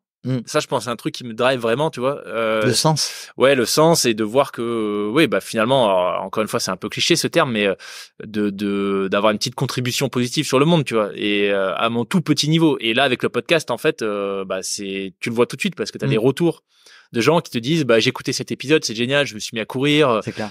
J'ai découvert cette femme, c'est génial, moi j'osais pas aller courir, tu vois, je prends tout le temps cet exemple, mais j'osais pas aller courir en forêt la nuit derrière chez moi, voilà, d'entendre cette femme raconter qu'elle le fait et que ça a changé sa vie à 40 ans, du coup boum, je me suis lancé aussi, tu vois. Donc d'ailleurs, on en parlait en off, mais comme je viens de donner cet exemple, elle se reconnaîtra puisque je sais que cette personne, Céline, écoute aussi ton podcast. Oui. Céline, on te salue, salue bien bas. Et il faut que je trouve, faut que je change d'exemple d'invité qui m'ont marqué parce que ça fait déjà plusieurs épisodes que je parle d'elle. Mais yes, donc voilà, tu vois, en termes d'impact, c'est ouf de voir que avec ton micro, 2 coussins en guise de mur acoustique dans ta chambre et un site d'enregistrement, t'arrives à avoir un impact sur les gens. Non mais c'est fou, tu vois. L'exemple du coussin en guise de mur acoustique. Ah ouais, moi, c'est ça. Hein. Je pensais que j'étais tout seul, Loïc. Non, je suis pas tout seul. Je confirme que non. Alors maintenant, je le fais plus parce que j'ai enfin investi dans un bureau, donc je peux plus mettre de coussin derrière le bureau, mais pendant je pense 80 épisodes tu m'as tué là. J'étais assis, les pieds glissés sous le lit et le mur acoustique de coussin devant moi, tu vois. C'était voilà, voilà. Ça fait du bien, je me sens moins seul. Non, merci, mais tu vois, ça c'est un truc aussi, c'est une autre leçon, c'est des fois et je pense qu'en trail, pour faire un peu un parallèle avec ton sujet d'expertise, mais en trail, j'ai l'impression qu'on le voit un peu de plus en plus, cette croyance qu'il faut tout de suite avoir le bon matos, tu vois, pour se lancer, les bonnes chaussures, les bons bâtons, le bon sac, le truc carquois pour mettre les bâtons. En fait, non, une paire de chaussures, un short, un t-shirt, en soi, tu peux déjà te lancer. Le podcast, c'est pareil. En soi, tu peux faire un podcast avec ton iPhone et rien d'autre, tu vois, et un site pour enregistrer le truc, pour diffuser le truc. Donc voilà, faut pas hésiter à se lancer. Pour revenir sur la genèse du podcast, au niveau diffusion, tout ça, tu passes par quelle plateforme? Tu passes par Ocha, toi aussi? Alors non, Les étapes des frappés. Donc j'enregistre sur un site qui s'appelle Zencastr, qui est un site américain, qui pendant longtemps été gratuit, donc c'est pour ça que je l'utilisais, et qui est devenu payant, mais qui est bien, donc je continue de l'utiliser. Donc j'enregistre sur Zencastr, ça me fait des fichiers audio pour lesquels je fais le montage sur GarageBand. Qui est une appli dispo sur Mac, qui est déjà dans vos Mac gratuitement. Une raison de plus pour vous lancer tout de suite dans le podcast. Et ensuite, on sent que tu as travaillé chez Apple. Voilà. Et ensuite, j'utilise GarageBand aussi. Tu utilises GarageBand, voilà, ouais. Excellent. Mais qui est très simple d'utilisation, tu vois. Et ensuite, une fois que l'épisode est monté, je le mets en ligne sur un site, là encore américain, qui s'appelle Buzzsprout. Que j'ai trouvé, genre j'en ai essayé plusieurs et celui-là je trouvais, vraiment bien. C'est un bon compromis. L'interface elle est vraiment simple. J'aime bien l'ergonomie, toutes les features qu'il propose, c'est génial. Et Buzzsprout, donc c'est là où encore une fois où j'upload les épisodes. Gros, c'est là où on push les MP3 et qui sont diffusés sur les principales plateformes. Et là-dessus, toutes les plateformes viennent se greffer. Et Buzzsprout, c'est payant, c'est la tarification, c'est fonction du nombre d'heures d'upload que tu fais. Donc voilà, pour te dire, je crois que je suis à $18 par mois. Parce que j'upload 8 heures minimum. Donc voilà. Et après, tout est aspiré, tout le contenu qui est sur Buzzsprout est aspiré par Apple Podcast, Spotify, Deezer, bientôt feu Google Podcast, mais ça disparaît. Je sais pas c'est vrai. Je suis pas au courant. Ils disparaissent début 2024. D'accord. Du coup, ils rapatrient tous les services de Google Podcast sur YouTube Podcast. Ok. Puisque YouTube c'est Google. D'accord. Et, donc voilà, là il y a des nouveautés qui vont arriver sur YouTube pour le podcast très bientôt. Ok. Donc voilà comment je fais en termes de diffusion. Très bien. Sur le format des frappés, ça a été une réflexion dès le début, format court, format long, format intermédiaire, format... T'es plutôt team Mathieu Stéphanie ou team... Bonne question. Ouais, en fait dès le début quand je cherchais un peu les conseils, tu vois, sur ce qui marche bien en podcast, etc. Puisque l'idée c'était quand même de faire un truc qui serve à des gens, donc qui soit un minimum écouté. On m'avait dit 20 minutes. Faut que ce soit des épisodes de 20 minutes, 15-20 minutes, des formats très courts, etc. Et en fait, moi, je savais que je voulais faire des formats d'interview. Puisque le podcast, je le dis souvent, c'est une super excuse pour moi pour rencontrer des gens que je trouve méga intéressants. Évidemment. Et donc, c'est compliqué de leur poser des questions sur leur vie, leur parcours, leur choix, etc. Bref, de rentrer un peu dans des sujets profonds, finalement, en 20 minutes. C'est méga difficile. Ou en tout cas, faut faire... c'est impossible. C'est impossible. Ou alors, ça veut dire qu'en amont, faut avoir échangé. Faut que tu prennes un sujet bien précis et voilà, que tu creuses le sujet en 20 minutes. Mais c'est ça. Et moi, c'est pas trop ce qui m'intéressait. Justement, je voulais m'affranchir. Je pense que j'avais besoin aussi à cette période de ma vie, quand j'ai lancé les frappés, de m'affranchir un peu, tu vois, de règles, de guidelines, etc. Et donc, dès le début, en fait, le parti pris, c'était de dire, moi, je fais des interviews, en fait. Donc, je pose des questions à des gens. Je suis méga curieux. C'est 100% authentique. Donc, si ça dure 1 heure, ça dure 1 heure. Et si ça dure 3 heures, ça dure 3 heures. Donc, j'ai des épisodes qui vont... je pense que le plus court doit faire 40 minutes. Ou 35 peut-être. Je crois que ça doit être celui de Mike Horn, le plus court, qui doit faire 35 minutes. Mais parce que j'avais pas le choix. Sinon, il aurait duré 4 jours. Et le plus long doit faire 3 heures. Tu vois, coupé en 2. Donc, et une moyenne à 1 heure, 1 heure et quart. Ok. Bon, on est un peu sur le même format. Moi, je suis un peu plus long. Un peu plus long, j'ai vu, toi. Un peu plus long. Moi, c'est un sujet que j'aime bien aborder souvent J'adore l'idée de se dire. Alors effectivement, c'est pas toujours évident parce que on a tous nos vies, etc. Bon, la particularité du podcast, c'est quand même que c'est un média qui est hyper intéressant dans le sens où on peut le faire en faisant autre chose. Ouais. On peut l'écouter en faisant autre chose. Et alors ça fait un peu vieux con et donneur de leçons, mais dans un monde où tout va vite, moi je trouve, tu vois, tu parlais de sens tout à l'heure. Moi je revendique le fait que proposer un média avec un temps long où on prend le temps de dire, de se poser, de divaguer, de digresser, etc. Pour moi, c'est limite un combat, tu vois, de valeur, quoi. Ouais, je suis assez d'accord. Franchement, comment tu veux. Puis c'est ça qui fait la magie aussi de l'échange, tu vois. Tu peux pas. Ça m'arrive régulièrement, tu vois, avec certains invités. Au bout de 45 minutes, on rentre dans le sujet vraiment profond, tu vois. Mais tu peux pas commencer une interview et dire bon alors parle-moi de ton enfance et de cette difficulté que tu as eue avec ta famille, tu vois, ou parle-moi de ton accident où tu as sauté sur un drone piégé par Daesh et tu as perdu tes 2 jambes. Tu peux pas attaquer par ça, tu vois. Donc en fait, je pense que le format long, c'est aussi ce qui permet de mettre en place une certaine relation avec l'invité que tu reçois et du coup d'aller beaucoup plus en profondeur et de faire un échange qui est beaucoup plus intéressant pour l'audience plutôt que de te concentrer sur tu vois, en fait t'as un rythme aussi quand c'est long. t'as des hauts, t'as des bas, et en fait, finalement, c'est très naturel. C'est ça. Et je trouve que c'est ça qui fait l'intérêt de la chose, quoi. De plus en plus, je me dis que tout ce qui se passe aujourd'hui, que ce soit sur YouTube, les formats, sur les réseaux sociaux, tu vois, là, je vais rentrer un peu dans le détail du coaching ou de l'approche de l'entraînement, notamment dans le sport, etc. Toutes ces nouvelles manières de communiquer assez rapides, assez punchy, moi que j'appelle un peu putaclic, où tu vas mettre le titre en gros, tu vas faire du visuel pour que tu viennes écouter. En fait, en définitive, fondamentalement, au niveau de mes valeurs, ça colle plus avec ce que j'ai envie d'avoir. Tu sais plus trop comment faire le tri des contenus, parce que t'en as tellement et que c'est compliqué.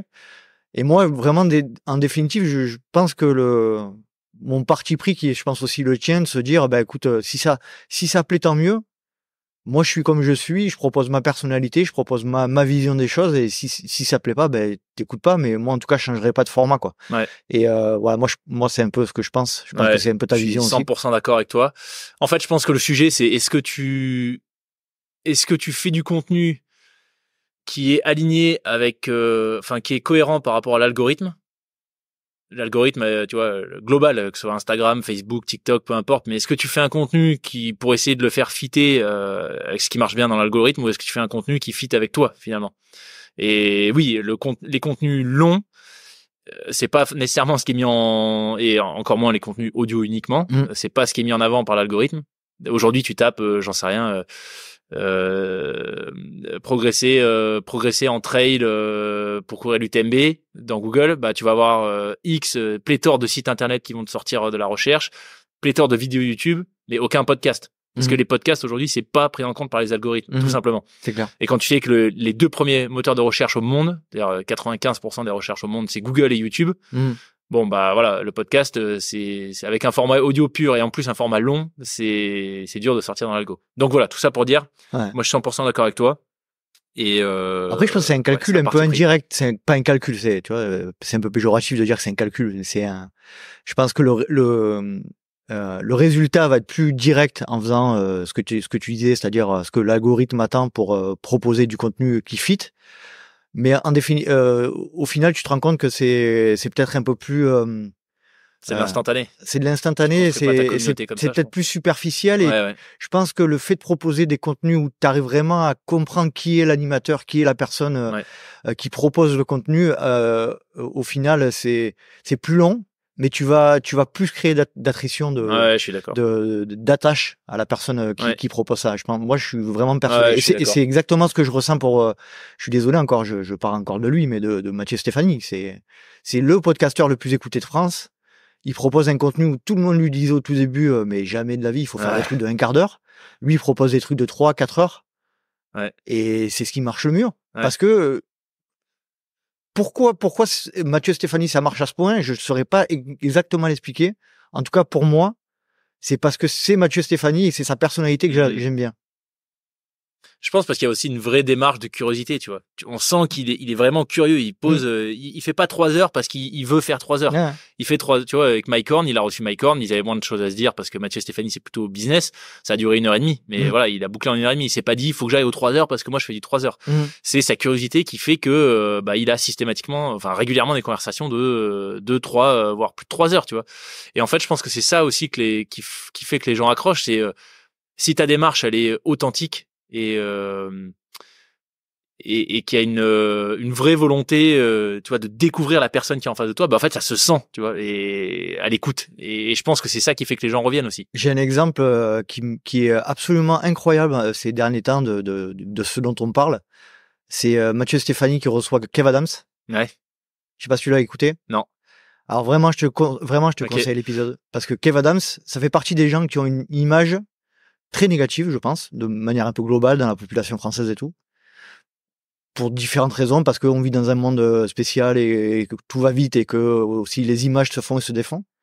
T'écoutes l'épisode de Kev Adams, tu finis avec une image de Kev Adams que c'est absolument improbable par rapport à l'image que tu aurais pu en avoir avant. Pourquoi ? Parce que ça dure 3 heures et parce qu'il va chercher les failles et il va le chercher, il va le titiller sur des trucs que jamais de la vie tu aurais pu apprendre autant de Kev Adams en 20 minutes. Ouais. Impossible. Mais est-ce que je sais pas si tes invités te font la remarque, mais moi ça arrive souvent, surtout les gens qui sont habitués, tu vois, à passer, faire des interviews, etc. Souvent me disent ah bah en fait c'était trop cool, merci parce qu'on a vraiment pu prendre le temps. Ça change des formats un peu télé classiques où en fait on parle d'un sujet qui nous tient vraiment à cœur, nous les invités, en 3 minutes chrono, tu vois, parce qu'il faut que ça rentre en 3 minutes. C'est clair. Donc intéressant ce format-là. Et tu vois d'ailleurs en termes de stats, pendant longtemps l'épisode qui était le plus écouté sur les frappés, c'était l'épisode le plus long, qui durait quasiment 2 heures, avec Louis Saillant, qui est un ancien des forces spéciales. Donc je précise, je suis pas un podcast sur les militaires, j'ai plus de 150 épisodes et j'en ai seulement 6 ou 7 avec d'anciens militaires. Et on parle pas de leur guerre, encore une fois, on parle plutôt du parcours et des choix et de l'engagement. Mais voilà, l'épisode le plus écouté pendant longtemps, c'était l'épisode le plus long du podcast. Intéressant. Pas de corrélation. Sur le choix du thème des podcasts, toi tu es volontairement généraliste. Ouais. Toi ça t'intéresse après moi je défends aussi ma paroisse mais c'est pas un précaré j'ai choisi volontairement d'être uniquement trail, vraiment ça a été mon ADN dès le départ, 100% podcast consacré 100% à la pratique et à la communauté du trail. Toi tu comprends, tu penses qu'il en faut des podcasts niche ou spécifiques à un sujet? Carrément. Je pense que encore une fois on en revient, tu vois, au sens et à ce qui toi t'anime. Moi, il se trouve que j'ai pas trop cette personnalité où je rentre à fond dans un sujet et voilà, j'aime bien avoir systématiquement, tu vois, un truc tout bête, une anecdote, mais je suis incapable de lire un livre à la fois. J'en ai toujours 4, 5, 6 en même temps, tu vois. C'est ton mode de fonctionnement. Ouais, c'est mon mode de fonctionnement, tu vois. J'ai toujours eu, même quand j'étais chez Apple, alors là on a parlé des grands projets, mais j'ai toujours fait plein de choses en parallèle, tu vois. J'ai fait du testing de matos pour un site francophone depuis plus de 15 ans, j'ai fait de la rando, j'ai fait de la photo, je fais de la plongée, enfin je fais plein de trucs. Et donc en fait pour moi ce qui faisait sens c'était, je pense que j'aurais pu, tu vois, trouver un sujet en particulier et rester là-dedans. Mais voilà, ça m'aurait la diversité en fait des invités que j'ai, ça aurait fini par me manquer. Et je pense que j'aurais fini par y aller dans tous les cas. Mais ouais, je comprends carrément que enfin c'est même intéressant qu'il y ait des podcasts de niche où on rentre vraiment dans le détail sur un sujet en particulier, tu vois. Carrément. Parce que voilà, il y a des gens qui si t'as envie de creuser absolument le sujet du trail et tu vois l'épisode que t'as fait avec les 5 non c'était quoi 3 ou 4 organisateurs d'événements, plus un sportif, plus un trailer sur les organisations du trail, la avec FFA, l'UTMB, etc. Ouais. Ça c'est méga intéressant, tu vois. Ça typiquement moi c'est pas un truc que je ferais sur les frappés, mais quelqu'un qui a envie d'en savoir plus et de comparer tu vois la manière dont fonctionnent ces organisations, etc. Voilà, sur Let's Trail Podcast c'est l'endroit idéal. Donc je pense que c'est un mix. Il faut que ça corresponde aussi à ce qu'on disait tout à l'heure, c'est-à-dire ce que t'es réellement au fond de toi, ce que t'aimes profondément. C'est clair. Sur le sujet monétisation aujourd'hui, t'arrives à en vivre du podcast ou on n'en est pas encore là? Non, on n'en est pas encore là. La démarche d'essayer de faire en sorte que ce soit le cas, elle est assez récente. Je te disais, c'est quelques mois. Donc moi, j'ai pris le parti. Avant de te découvrir, je pensais pas que c'était possible d'avoir un Patreon ou en tout cas une communauté qui soutienne financièrement un podcast, je veux dire au-delà de quelques dizaines d'euros, tu vois. Maintenant que j'ai vu que tu arrives à le faire, je vais avoir des questions. Merci à tous les soutiens. Mais bravo pour ça. Et surtout, bravo à la communauté Let's Trail Podcast parce que c'est trop cool de voir que il y a des dizaines, des centaines, je sais pas combien, centaines de gens qui s'engagent et qui veulent soutenir ce que tu fais. Donc franchement, j'ai du mal à le réaliser quand je le dis. Il y a plus de 100 personnes qui soutiennent le podcast. En fait, bon là j'ouvre une petite parenthèse, mais quelqu'un m'avait dit ça au tout début du podcast parce que je crois que les premiers épisodes j'avais eu 200 ou 300 écoutes, tu vois, et je me disais putain mais c'est nul, enfin c'est pas du tout écouté, et cette personne m'avait dit mais imagine, visualise en fait 200-300 personnes, tu remplis une grosse salle déjà. Tu vois, donc voilà, des fois quand, enfin j'ai plus trop ce type de réflexion, mais avant quand je me disais putain il y a pas assez de gens qui écoutent les frappés, en fait visualise quand c'est ne serait-ce que 1000 ou 2000 personnes par épisode, ça fait quand même un paquet de monde. Bref. Bravo à la communauté Let's Try Podcast. Mais ouais, donc en termes de monétisation, du coup, je suis plutôt parti sur des partenariats avec des marques. Ouais. Qui s'adressent du coup à la communauté des frappés. Enfin, je présente ces marques en début d'épisode, en intro d'épisode. Mais voilà, encore une fois, la démarche est assez récente, donc je peux pas dire que j'en vive vraiment. C'est toi qui fais les démarches auprès des marques Ouais, c'est moi qui fais les démarches. Donc en fait, les premières années, ça a été de la dotation beaucoup. Ouais. Donc je mettais en avant des marques et en échange, j'avais du matériel, ce qui était top. Tu vois, le bureau que j'ai, ça a été de la dotation. Qu'est-ce que j'ai eu? J'avais fait des partenaires avec Feed, un peu Meltonic, dans le trail. Qu'est-ce qu'il y en avait dans le trail? Au-delà de la nutrition, non, j'avais pas une marque de trail. Mais donc voilà, au début, c'était pas mal de dotation et forcément quand il s'agit de dotation, il y a beaucoup de monde. Quand il s'agit de mettre la main au portefeuille, il y a moins de monde. Donc c'est un peu plus compliqué aujourd'hui, mais de trouver des marques, en tout cas plus rapidement. Mais j'ai l'impression que par contre les partenaires et les marques qui s'engagent sur le podcast, comme c'est quand même un média neuf, enfin assez récent en France, finalement, c'est un média qui grossit vite, mais c'est pas encore un média de masse en France. Du coup, les marques se connaissent assez peu. Moi, c'est le constat que je fais. Mais du coup, quand elles s'engagent, c'est qu'il y a vraiment des convictions fortes. Et donc, ça fait des super partenariats. Cet été, j'ai fait un partenariat avec Simalp, donc un fabricant français de vêtements de montagne, qui est plus vieux encore que Millet, donc c'est pas une marque toute jeune, une bonne expertise, et ils sont à fond sur le podcast. Marie, la directrice marketing, elle est convaincue de la puissance du podcast, et donc bah c'est génial parce que ça fait un partenariat qui va durer, qui sera reconduit en 2024 et j'espère au-delà, mais donc ça c'est quand même cool. Mais en volume, c'est pas encore suffisant pour en vivre normalement. Moi, je partageais mon expérience sur ce sujet. Il m'est arrivé de faire 2 ou 3 partenariats, notamment avec Simalp il y a quelques années, et avec Nolio aussi. J'ai du mal à comprendre, certainement lié au fait que je me vends pas bien, je sais pas.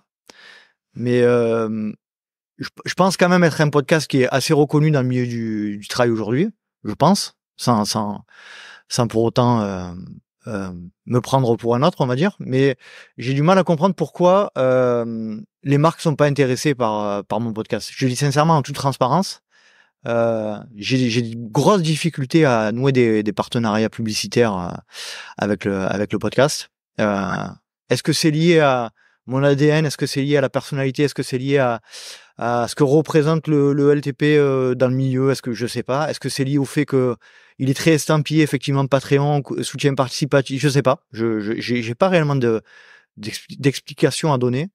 Toujours est-il, c'est vrai que on a le choix nous en tant que podcasteurs aujourd'hui, c'est-à-dire qu'on peut faire appel à des régies publicitaires qui proposent des contenus publicitaires un peu bateau, on va dire, où on prend de l'argent en faisant de la publicité qui a pas forcément de lien avec notre. On peut, c'est une solution qu'on peut utiliser.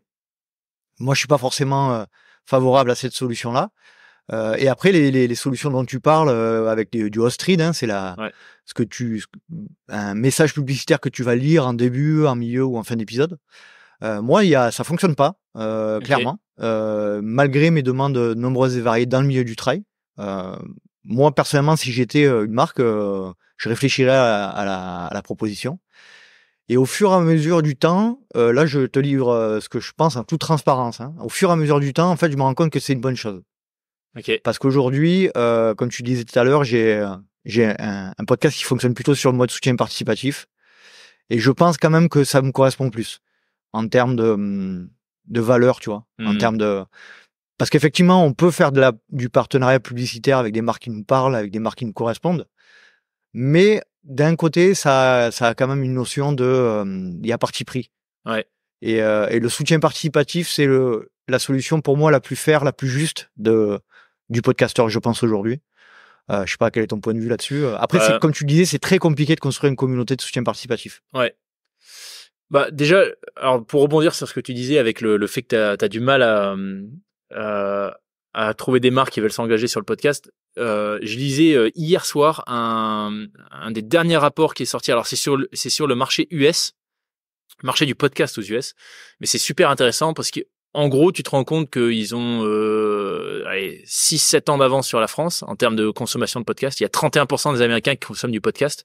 Donc, c'est monstrueux. C'est 1 sur 3. 1 sur 3, ouais. C'est énorme. C'est énormissime, surtout qu'ils sont 400 et quelques millions. Donc, ça fait quand même du monde.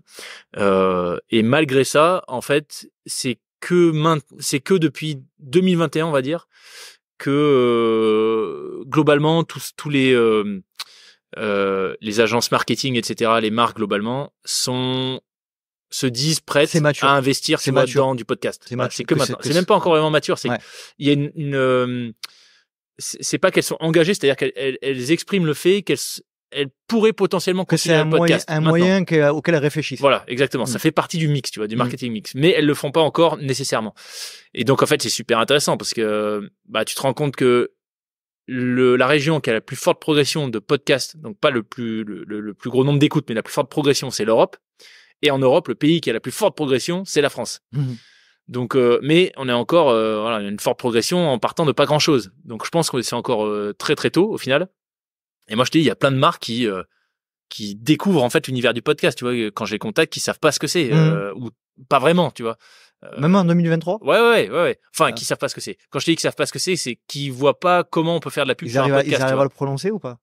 Ouais, ils disent, mais du coup, comment c'est ça... C'est quoi le podcast qui me demande, mais à quoi ça ressemble de la pub sur un podcast et du coup, comment ça marche, mais est-ce que les gens, ils écoutent vraiment, tu vois?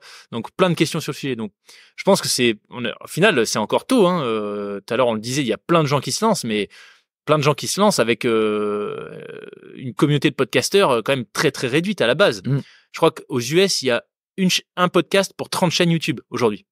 C'est un marché qui est bien plus mature que nous, tu vois. En France, il y a pas de stats qui sont sortis là-dessus. En tout cas, je n'en ai pas trouvé, mais on en est très très loin, tu vois. Donc, ça reste vraiment le tout début de l'industrie. Et puis, il faut pas oublier surtout qu'il y a 80% des podcasts qui s'arrêtent après 8 épisodes. Donc 80%. Ouais, 80%. C'est pour ça que si tu fais, en tout cas sur Spotify, si tu fais plus de 5000 écoutes par épisode, t'es dans le top 1% des podcasts au monde. Ah oui. Ouais. C'est dingue quand même. Hein. Qui est? J'y suis pas sur tous les épisodes, mais j'y suis, ouais. Moi, j'y suis. Donc voilà, top 1%. Ah, top 1%, ça. Quand tu vois ça, ça fait, tu te dis, ah ouais, punaise, la vache. C'est ça hyper intéressant sur le sujet monétisation et tout. Mais en tout cas, l'idéal pour moi, ça serait d'arriver, je suis assez d'accord avec toi, d'un point de vue indépendance, etc. Et l'idéal, je pense, c'est le participatif. Et la question qu'on se posait en off tous les deux, c'est, enfin, moi que je t'exprimais, c'est, je pense pas que ce soit possible de faire les deux à la fois. C'est vraiment ce que je pense. Ouais, il y a un peu une promesse implicite qui s'il y a du participatif, il y a pas de pub. Écoute, j'aurais tendance à te dire oui, enfin à être d'accord avec toi, tu vois que c'est l'un ou l'autre. Après, là concrètement pour les frapper, moi ça va être un de mes objectifs de développer le participatif. Parce que je me dis qu'à 50-60 000 écoutes mensuelles, il va bien avoir des gens qui sont intéressés pour participer quand même au frappé, mais il y aura sans doute une période où les deux se chevaucheront, tu vois. Où je continuerai à avoir de la pub parce que la réalité c'est que je suis pas une ONG, je suis pas financé par quelqu'un d'autre. On n'est pas financé. Alors c'est vrai que les plateformes YouTube, c'est rentable, enfin c'est payé, mais c'est payé très faiblement. Mais je pense que pour vivre d'une chaîne YouTube, il faut dépasser des millions de vues sur les vidéos. Et le podcast, il y a absolument aucune, pas le début d'un centime d'euros rétribué en fonction des écoutes. Donc ça c'est. Sauf si tu décides d'injecter ce que tu disais du contenu générique tout pourri qui est injecté en mode bourrin dans ton épisode, mais. Est-ce que tu as vraiment envie de faire ça, quel est l'impact sur ton image et sur la crédibilité de ton podcast? Pour moi, c'est très. On peut dire souvent, c'est vrai, tu écoutes une pub, tu l'avances, mais quel impact ça a en termes. Enfin voilà, c'est un vrai sujet pour moi qui a toujours été le cas. Après, je parle comme ça parce que j'ai pas non plus énormément d'opportunités avec les marques, hein, donc on va pas se mentir. Mais quel impact sur l'indépendance, sur la communauté qui t'écoute, a le fait de parler d'un partenariat. Je pense que ça a un impact important quand même. En fait, ce qui est intéressant, si tu veux, je te l'enverrai ce rapport parce qu'il est vraiment très très complet. il y a quelques études qui commencent à sortir sur l'univers du podcasting et justement ce rapport à la pub. Donc, qui sont les consommateurs, comment ils consomment, etc. Sur quoi ils consomment. D'ailleurs, méga intéressant. Plus grosse plateforme d'écoute de podcast au monde, YouTube. Ouais, j'ai halluciné quand j'ai découvert ça. Mais YouTube. En tout cas, pour découvrir des podcasts, la meilleure plateforme, celle qui est la plus utilisée, c'est YouTube. D'accord. Donc voilà. Mais bref, et donc en fait, tu te rends compte quand tu regardes ces études que le média sur lequel il y a le meilleur attachement de l'audience vis-à-vis de la pub, c'est le podcast. Et en particulier quand c'est un message publicitaire qui est lu par l'hôte et qui a un sens avec le podcast. Tu vois, moi, voilà, tous les partenariats que j'ai eu pour le moment, c'est que des partenariats dans le sport, dans l'aventure, qui ont un rapport avec ça, ou un certain type d'engagement. Tu vois, actuellement, octobre, novembre, décembre, le partenaire du podcast Les Frappés, c'est ILEC, qui est un fournisseur d'énergie verte basé à Toulouse. Voilà. Comment tu l'as trouvé ce partenaire du coup? C'est eux qui m'ont trouvé. D'accord. C'est eux qui m'ont trouvé. Mais tout ça pour dire, du coup, quand tu regardes en fait donc ces études, elles te disent que globalement, le meilleur média pour communiquer, pour parler de ta marque auprès d'une audience, c'est le podcast, parce que c'est là où il y a le meilleur attachement par rapport au message qui est délivré par quelqu'un, par une voix qui est familière. Et mais par contre, ça veut dire que là où je te rejoins carrément, c'est qu'il faut faire méga gaffe, je pense, à la manière dont tu énonces le message et aux marques que tu mets en avant sur ton podcast, tu vois, que ce soit complètement cohérent. Et étonnamment, quand tu regardes le nombre, alors il y avait une question qui était intéressante dans cette étude, c'était en gros combien de messages publicitaires vous considéreriez que le podcast que vous écoutez, voilà, combien serait tolérable. Et ben en fait, pour les formats longs de plus d'une demi-heure, donc format long, ils considèrent que c'est plus d'une demi-heure, c'est quasiment 4, tu vois. Ah ouais. Moi je me dis punaise, mais 4 messages publicitaires, c'est monstrueux. Putain, tu vois. Déjà moi j'en fais un, j'essaie de faire en sorte qu'il dure moins de 1 minute.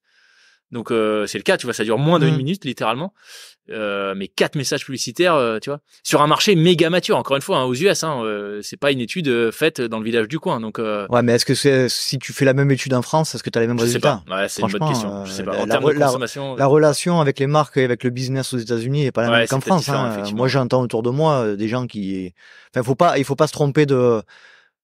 Il faut pas se tromper de base de réflexion, c'est-à-dire que si ta base de réflexion c'est la mentalité américaine, toi-même tu le sais, pas tout à fait la même. On n'est pas tout à fait la même. Du coup, voilà, j'espère qu'il y a des études comme ça qui vont sortir en France pour aider à, tu vois, faire les bons choix ou en tout cas donner quelques infos sur l'état du marché, parce que pour le moment c'est vrai qu'on navigue un peu à vue, quoi. Tu payes tes invités quand tu les fais intervenir? Non, jamais. Sujet qui est de plus en plus abordé dans le milieu du podcasting aussi aujourd'hui. Ah ouais. Est-ce que tu payes tes invités? Moi, j'ai toujours j'ai jamais payé un seul de mes invités pour intervenir dans la LTP. Ça continuera et si on me demande, je suis pas assez de succès pour qu'on me demande, je pense, pour qu'on vienne me chercher pour passer dans le podcast. Aujourd'hui, c'est pas le cas. Mais dans tous les cas, moi, c'est pareil. Ça fait partie des valeurs auxquelles je veux pas déroger. Donc pareil que moi, t'as pas de rétribution. Franchement, je me dis que même si Mike Horn, tu vois, a réussi à prendre 45 minutes de son temps gratuitement pour parler sur mon podcast. Que tu me dises comment t'as fait quand même. Bah, un long travail. Pas de secret, mais ouais, on pourra en parler. Mais non. Bon, après, c'est aussi parce que je fais un format à distance. Je pense que si je demandais aux gens de prendre le train, tu vois, de se déplacer, etc. Bon, là, au minimum, je les défrayerais, tu vois. Mais non, je paye personne. Moi, je me suis cassé le nez sur plein de personnes. Hein. Ah ouais? Ah oui. Parce que tu voulais qu'ils se déplacent une petite dizaine, non, même pas. Ah ouais? Une petite dizaine, petite dizaine de personnes qui ne répondent pas. Alors, c'est pas qu'on s'entende bien. C'est pas un épisode où je suis là pour chouiner, mais c'est pour essayer de comprendre un peu l'envers du décor de notre milieu aussi. C'est que moi, me concernant, j'ai pas mal de personnes qui n'acceptent pas venir dans le podcast, même à distance. Parce que pas rémunéré ou? Non, pas forcément, mais parce que ça donne pas en lien avec la rémunération. D'accord, ok. Parce que ils sont pas intéressés, parce qu'ils ont pas le temps, parce que voilà. Ok. Pour tout un tas de raisons. C'est pour ça que c'est intéressant de savoir comment t'as fait pour avoir Mike Horn. Ouais. Parce que je pense que tu dois pas être le seul à le solliciter. Non. Et puis en fait, j'ai découvert, mais bien après avoir lancé le. Mike, si t'as 2 minutes, si t'as 1h30 à m'accorder. Alors 1h30, je te le dis tout de suite, je crois que ça va être chaud. Mais il me semble que vous avez, parce que je vous vois du coup, Mike, je me permettrai pas. Vous avez couru la MCC, donc si vous écoutez ce podcast. Avec les filles, exact. Non, bah en fait alors comment ça s'est fait donc déjà c'était quand j'ai lancé le podcast, j'avais quelques personnes comme ça qui moi me fascinent en tête. C'était un peu l'objectif, tu vois, viser très loin pour même pour s'en rapprocher, mais de manière réaliste en te disant que bon, la probabilité que Mike Horn débarque sur ton podcast un jour elle est quand même faible. Donc ça faisait partie de ces gens-là. Et puis en fait j'ai eu l'opportunité d'interviewer ces filles. Donc pour parler vraiment de elle, on a très peu parlé de Mike. Je voulais pas en faire un épisode sur Mike, tu vois, détourné. C'était leur parcours, mais c'était méga intéressant. Et puis on a vachement bien fité.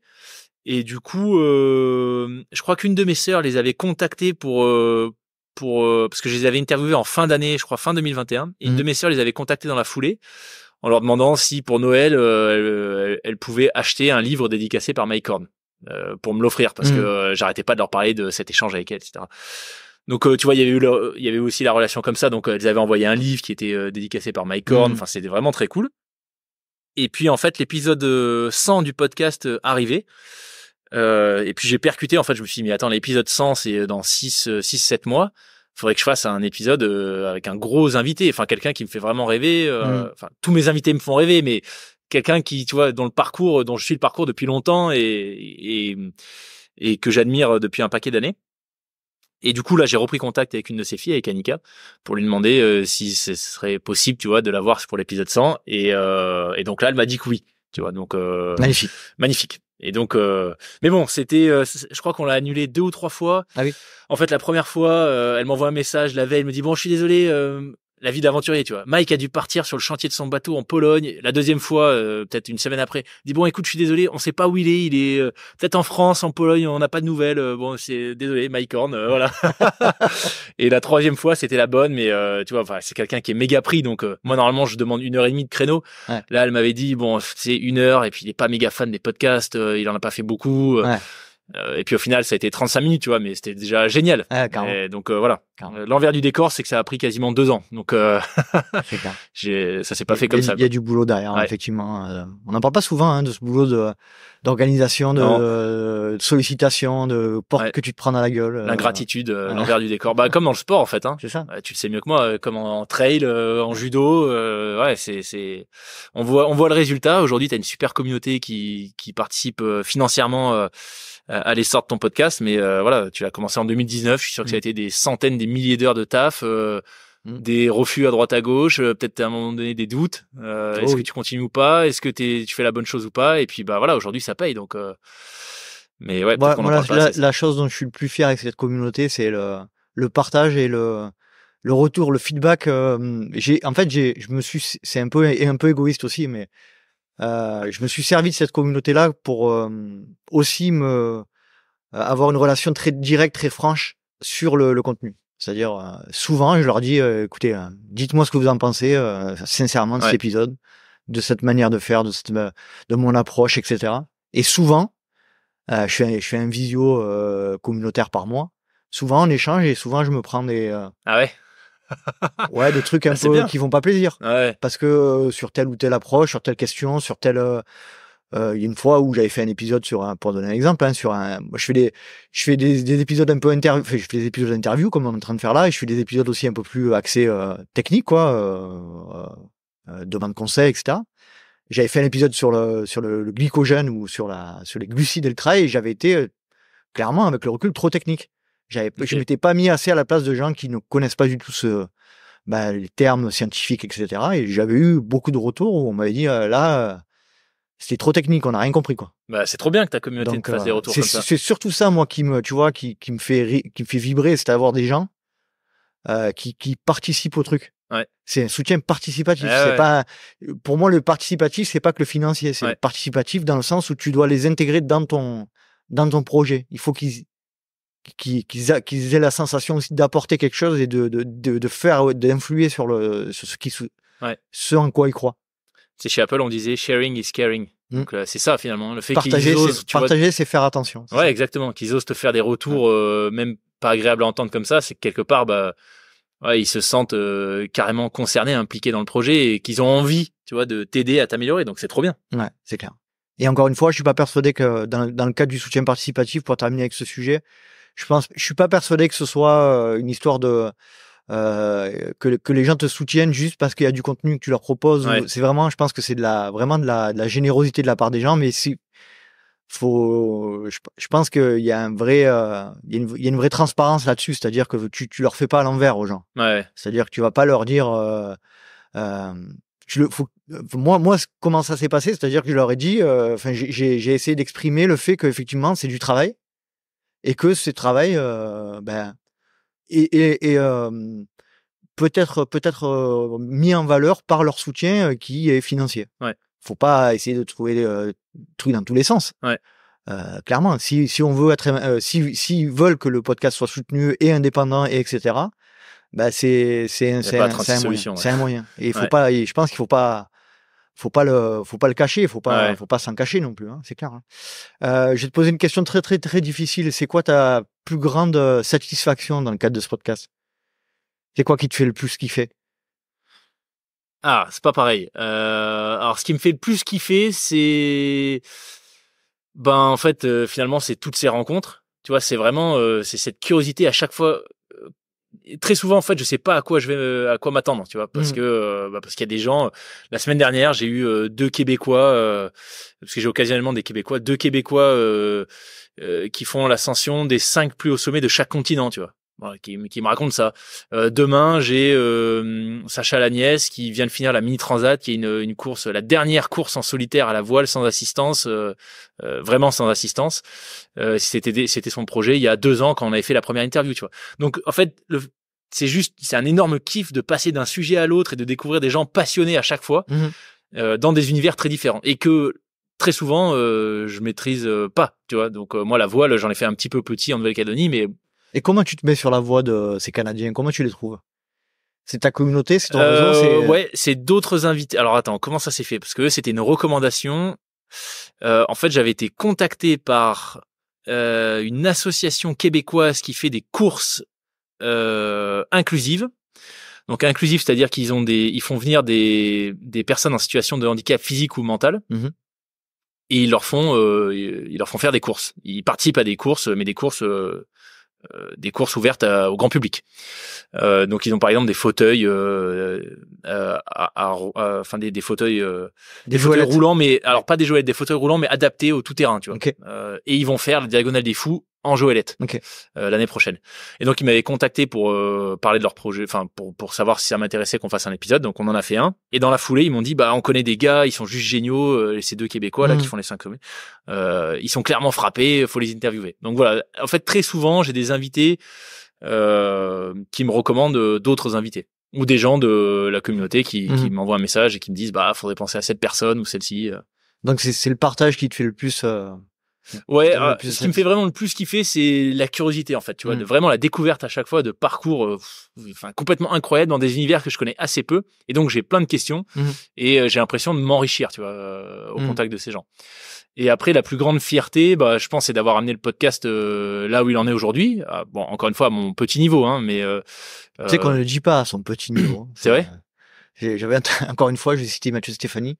Il avait reçu Gad Elmaleh, il a dit, je supporte pas quand on me dit à mon petit niveau. Ça veut dire quoi, mon petit niveau? Bon, en tout cas, à mon niveau. J'avais pas à mon niveau, tu vois, j'avais pas d'ambition particulière. Je m'étais pas dit, je vise pas 1 million d'écoutes ou je veux pas être, tu vois, premier podcast de France, etc. Mais il se trouve que Les Frappés est dans la catégorie outdoor sur Apple Podcast. Parce que c'est globalement peut-être 70% de mes invités qui sont dans l'outdoor, on va dire. Donc, dans la catégorie outdoor, aujourd'hui, Les Frappés, c'est le premier en France. Et franchement, je suis trop content parce que j'ai fait ça avec relativement peu de moyens. Des coussins en mur acoustique et un micro.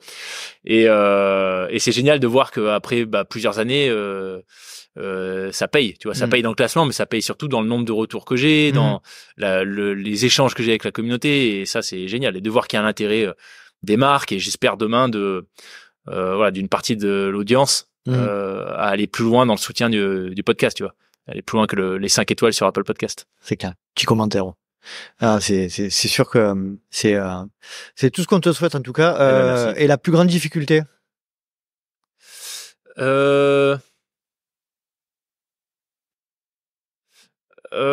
Alors, elle est pas actuelle, mais il y a eu un moment, en fait, tout début 2022, il y a eu plein de choses en simultané. Je suis devenu papa, j'avais créé ma boîte depuis quelques mois et j'ai appris qu'on était sélectionné pour la PTL. Et donc, je te cache pas que là, et ma fille avait un problème, elle avait 2 cervicales bloquées, enfin, c'était pas un problème, elle avait 2 cervicales déplacées à la naissance. Et en fait, on a mis 1 an avant qu'un spécialiste s'en rende compte. Et donc, elle faisait pas ses nuits. 0 nuit pendant 1 an. Ah oui. Donc, je te cache pas que le début 2022, pour mener tout ça de front, c'était vraiment hard. Et donc, là, ça a été, pour le podcast en particulier, c'était une période où je me suis dit, bah, en fait, est-ce que j'arrête pas, quoi. Parce que j'arrivais plus à faire, lancement de la boîte, préparation pour la PTL, ma fille qui dormait pas et le podcast, tu vois. Et ça m'enlevait de l'énergie plus que ça m'en prenait. Donc là, ça a été une étape vraiment hard où je me suis dit, bah en fait, j'arrête. Et c'est ma femme qui me dit, bah en fait, t'as qu'à faire un épisode toutes les 2 semaines au lieu de toutes les semaines et ça marchera. Ah ouais, bah c'est pas con, bah je vais faire ça. C'est ce que t'as fait. Bah, c'est ce que j'ai fait pendant 4 mois, 4-5 mois. Et après, j'ai repris un rythme de 1 par semaine parce qu'il fallait absolument que l'épisode 100 avec Mike Horn, qui est sorti fin janvier 2023, il fallait absolument qu'il sorte en janvier 2023 parce qu'il allait annoncer sa prochaine expédition. D'accord. Et donc, voilà, il y avait un sujet de timing. Intéressant. Des fois, on se met des challenges comme ça, c'est super sympa. Je vois très bien de quoi tu parles. Notamment mon épisode 200 à Skyrune cette année, j'ai remué ciel et terre pour pouvoir le faire, le sortir, bien au-delà du raisonnable. Mais c'est vrai que par moment on se met des, on se met des deadlines, des petits enjeux. Ouais, c'est ça. On n'a pas fait de, on n'a pas assez de, on n'a pas assez du coup. Non, on n'a pas assez, on s'en rajoute un peu. On aime pas. Ouais. On aime bien les challenges. C'est ça. Et le trail dans tout ça? Et le trail, alors le trail, ça prend pas une place aussi importante, je pense, que dans la vie de la majorité de ton audience et dans la tienne, mais la mienne, c'est sûr. Mais je prends pas mal de plaisir, ouais, à courir. En plus, là, on est dans un cadre quand même de fou. En fait, le trail, donc on parlait il y a un moment déjà de la transition après le judo. Et en fait, là où sportivement j'ai commencé à me retrouver un peu, c'est en fait c'est dans le trail. C'est un pote qui courait beaucoup, qui m'a parlé de la Saint-Élion et qui m'a dit, ah mais c'est un truc, ça te plairait bien, toi. C'est départ à minuit, il fait vachement froid, on court dans la boue, c'est dégueu. Enfin, c'est un truc, ça te ferait kiffer ça. Et je me suis dit, waouh, trop bien. Bah, t'as l'image que t'as, quoi. Ouais, tu vois. Et donc je me suis inscrit et j'avais jamais couru plus de 10 km. Ah oui. Et donc j'ai fait le truc. Tu pourrais être le principal invité de ton propre podcast. Ouais, en tout cas j'ai fait le truc à ne surtout pas faire, c'est-à-dire j'ai fait 10 km la Saint-Élion avec 3 mois d'entraînement pour la Saint-Élion, enfin vraiment le truc ridicule. Don't try this at home. Hein? Don't try this at home. Ouais, exactement. Ouais. ne pas essayer, et ça a été fait par un non professionnel, donc surtout encore moins. Mais donc voilà, le début ça a été la Saint-Élion et en fait j'ai kiffé le format long. Je trouvais ça vraiment cool. Et donc après j'ai eu une période un peu course à pied, semi-marathon, pas marathon, j'étais à Paris, donc j'ai fait tout ça à Paris. Et puis j'ai découvert au même moment le triathlon, enfin plus particulièrement le Norseman. Donc un triathlon même distance que les Ironman, que la Ironman, mais dans un environnement un peu particulier, donc triathlon voilà, un peu extrême. Et ça me faisait vraiment rêver, donc je me suis dit, bah, avant de faire un truc comme ça, d'essayer de faire un truc comme ça, je vais déjà essayer de faire un semi-Ironman. Donc j'ai commencé par faire le semi-Ironman d'Aix. Et puis voilà, puis ça a continué comme ça, et toujours avec en toile de fond pas mal de trek, rando et un peu de trail. Et jusqu'à finalement il s'est passé la même chose que pour la Saint-Élion. Des anciens invités du podcast qui habitent dans le coin d'ailleurs, qui, quand ils ont appris que je suis rentré, que j'ai quitté la Suisse et que je suis venu m'installer à Aix, m'ont invité à un dîner. Donc on était fin 2021. Et ils m'ont dit, bah écoute, on voudrait s'inscrire à la PTL. T'es partant? Je dis, bah c'est quoi ça, la PTL? Ils m'ont dit, bah la PTL, enfin, c'est un 300 km, 25 000 mètres de dénivelé. Je dis, mais vous êtes tarés ou quoi? Non, je peux pas faire un truc comme ça. Il me dit, non, mais t'inquiète, c'est en équipe, on est 2 ou 3, et puis tu sais, c'est tellement long, on court pas vraiment, c'est une longue randonnée, et puis c'est sur sélection, en fait. Il faut envoyer un dossier, puis on est pris ou on n'est pas pris, mais il faut envoyer un dossier. Et là, je me suis dit, bah, franchement, envoyer un dossier, jamais on va être pris avec moi dans l'équipe, tu vois. Ma seule référence en termes de long, c'est même pas du long pour plein. D'ailleurs, c'est du long ou pas, la Saint-Élion? Non. Voilà. Ça, c'est du long, c'est pas de l'ultra. C'est pas de l'ultra, on est d'accord. C'est pas de l'ultra, non. C'est même l'ultra, pas c'est quoi, 80? C'est 100? En termes de par rapport à la définition de l'ultra, c'est 80. 80, ok. Ouais. Et il faut savoir quand même que la Saint-Élion, c'est pas un trail. Oui, parce que t'as 50% de route au moins, non? C'est 20% de chemin bitumé. 20%, la définition okay, de l'ultra. C'est même pas un trail. Ouais. Voilà. Okay, ouais. Donc ouais. Donc tu vois, 0 expérience en trail du coup et encore moins en ultra. Et alors que eux on avait énormément et au final on a été pris. Voilà. Mince. Donc finalement la sélection est pas si telle que ça. Bah en fait je pense que ils regardent un peu l'équipe dans l'équipe, tu vois, et puis ils cherchent aussi de l'expérience en montagne, et moi j'ai quand même passé tous mes étés en montagne, tu vois, j'ai fait beaucoup de trek et la plupart des treks assez longs. Et ça tu l'as mis dans ton dossier de candidature? Ouais, je crois qu'on l'avait mis, ouais. Ouais, donc c'est peut-être ceci explique ça. Donc c'est peut-être ça, et puis après, ou alors c'est juste que j'étais râlé pas crête, mais eux étaient tellement des cadors en trail et ultra que bah ça a compensé, quoi. D'accord.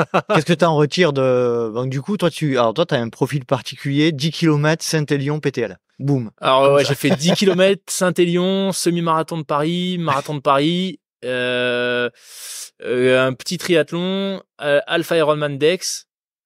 Après, je préparais l'Ironman de Zurich et puis j'ai été fauché par une voiture à l'entraînement. Ah oui. Et, ouais, du coup, il n'y a pas eu d'Ironman de Ici Zurich. Non, j'étais en Suisse. En Suisse, ok. Ouais. Et après, grave ou ouais, alors j'aurais pu crever parce qu'en fait, j'étais dans un rond-point, il m'a percuté par le côté. Lui, il est rentré en fait et il m'a pas vu visiblement. Et donc à l'impact en fait à moins de 5 cm, il me prenait le pied. Et je pense que s'il me prenait le pied, en fait, je passais sous la voiture. Ah. Donc, il a roulé sur le vélo. Moi, j'ai été éjecté. Et en tombant, je me suis fracturé le bassin. D'accord. Donc, j'ai fait 2 mois alité. Mais bon, pas grave du tout par rapport à ce que ça aurait pu être à moins de 5 cm près. Mais du coup, pas d'Ironman. Et après, ça a été pas mal pendant plusieurs années, plutôt des treks, des sports un peu doux, tu vois, sans trop de choc. Des treks, raquettes, ski de rando, etc. Et la reprise vraiment du trail, ça a été pour préparer la PTL donc début 2022. Voilà. Ça représente quoi pour toi la communauté du trail, parce que si j'ai bien compris, tu pratiques, tu cours un peu, etc., mais je suis pas en club, t'es pas vraiment. J'aime bien le faire tout seul. En fait. Voilà, t'es pas intégré dans la communauté, tu t'intéresses pas plus que ça au milieu de manière. Enfin voilà. Je m'y intéresse, tu vois, j'échange, j'ai beaucoup d'invités qui font du trail, trail ultra, mais en fait c'est une pratique que j'aime bien faire seul, parce que c'est en nature et que moi tu vois, j'associe nature à le fait de se ressourcer, de se mettre un peu dans sa bulle. Mon kiff, c'est d'aller courir à la Sainte-Victoire très tôt le matin, ou alors le soir, la nuit, où je sais qu'il y a personne, tu vois. Et ça, c'est vraiment mon délire, c'est mon petit moment à moi.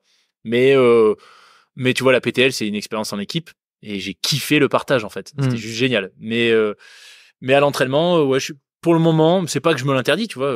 Si demain tu me dis que t'es dans un super groupe et que vous prenez le départ depuis Aix pour aller à la Sainte, potentiellement, moi je serais chaud de. Il y a un super club. On est coach ici là, on a un super club Aix-Atelier-Provence, la section trail, où on est régulièrement à la Sainte-Victoire. Ah bah écoute. Et on accompagne le groupe. Donc si demain il te venait l'idée d'intégrer un club de trail, tu seras le bienvenu, bienvenu chez nous. Je regarderai. Et toi qui interviews souvent des trailers, des ultra-trailers, tout ça, qu'est-ce que tu en retires un petit peu de ce milieu, de cette communauté, des gens qui la constituent? Bah, je trouve que ce qui fait la beauté du trail, c'est que justement, pour le moment en tout cas, et tu me diras ce que t'en penses, parce que c'est quand même toi l'expert sur le sujet, mais pour le moment, j'ai l'impression que c'est une communauté, c'est encore un sport que tu peux pratiquer, il n'y a pas trop de dogmes, tu vois, de règles, tu fais un peu ce que tu veux, en fait. Tu vois, si tu cours en nature, voilà. Le bon exemple, tu vois, c'est quand j'ai fait l'épisode avec Casquette Verte.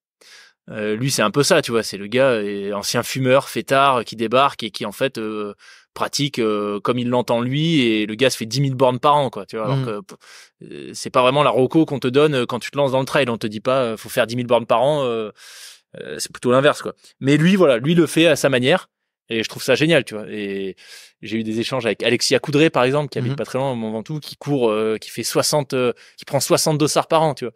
Mais 60 dossards de course de 10 bornes. Mais c'est son kiff. Elle veut faire des 10 bornes. Et je trouve ça génial, en fait. Le fait que, voilà, c'est pas, je compare ça souvent avec le triathlon et c'est pas du tout pour, tu vois, mettre sur une échelle de valeur ou quoi, mais le triathlon, c'est quand même beaucoup plus, c'est très normé, quoi. Ouais. Hein. Faut limite, t'es un peu ingénieur quand tu te mets à préparer des Ironman ou quoi, t'as intérêt à vraiment entrer dans le détail. Enfin, en tout cas, c'est un peu le schéma dans lequel tu finis par arriver. Le trail, c'est un peu la liberté, je trouve, tu vois. Alors, sujet hyper intéressant, non, mais c'est en train de changer, là. Ok. Et à dire vrai, moi qui suis coach maintenant dans ce milieu-là, c'est un peu nous, entre guillemets, les coachs qui amenons le trail et l'ultra-trail vers un mode un peu triathlon, quoi. Ouais. Dans le sens où si on est payé pour accompagner quelqu'un pour atteindre un objectif, c'est quand même pour se baser sur des choses qui fonctionnent le plus souvent possible, dans les meilleures conditions, en évitant les blessures, parce que malgré tout, le meilleur moyen d'atteindre un objectif, c'est de pas se blesser, avant tout. Et donc, il faut quand même respecter un certain nombre de règles de logique pour accompagner quelqu'un vers un ultra, vers un trail long ou même un trail court. Et c'est vrai que le fait de se professionnaliser un peu, d'avoir de plus en plus de coachs, de connaître aussi beaucoup de plus en plus de choses de manière scientifique sur les effets de tel ou tel entraînement, les contenus qui sont de plus en plus nombreux sur le sujet, etc. Naturellement, fait en sorte que c'est un milieu qui en sait de plus en plus, qui veut se professionnaliser de plus en plus. L'argent est de plus en plus présent. Ouais. Et forcément, va arriver ce qui va arriver, ce qui est en train de se passer, c'est-à-dire que, et moi j'y participe aussi puisque c'est mon métier, donc voilà, c'est pas moi qui vais critiquer ça. On est en train de s'éloigner de ce qu'était au départ le trail, l'ultra-trail, c'est-à-dire la liberté, partir avec des baskets et un sac Camelback trop grand et qui fait trop bruit, pour se retrouver vers un truc de plus en plus compétitif où on fait attention à de plus en plus de détails. Donc oui, c'est surtout ces 4-5 dernières années, c'est en train de changer fortement l'état d'esprit et des gars et des filles comme Alex ou comme Alexia sont des gens qui je pense sont un peu les derniers mohicans, des gens qui maintiennent un petit peu l'état d'esprit du départ, c'est-à-dire laissez-moi faire ce que j'ai envie de faire. Et là où ils sont très honnêtes, c'est qu'ils disent ne faites pas ce que je fais, mais moi je le fais et je le fais parce que j'ai envie de le faire. Ouais.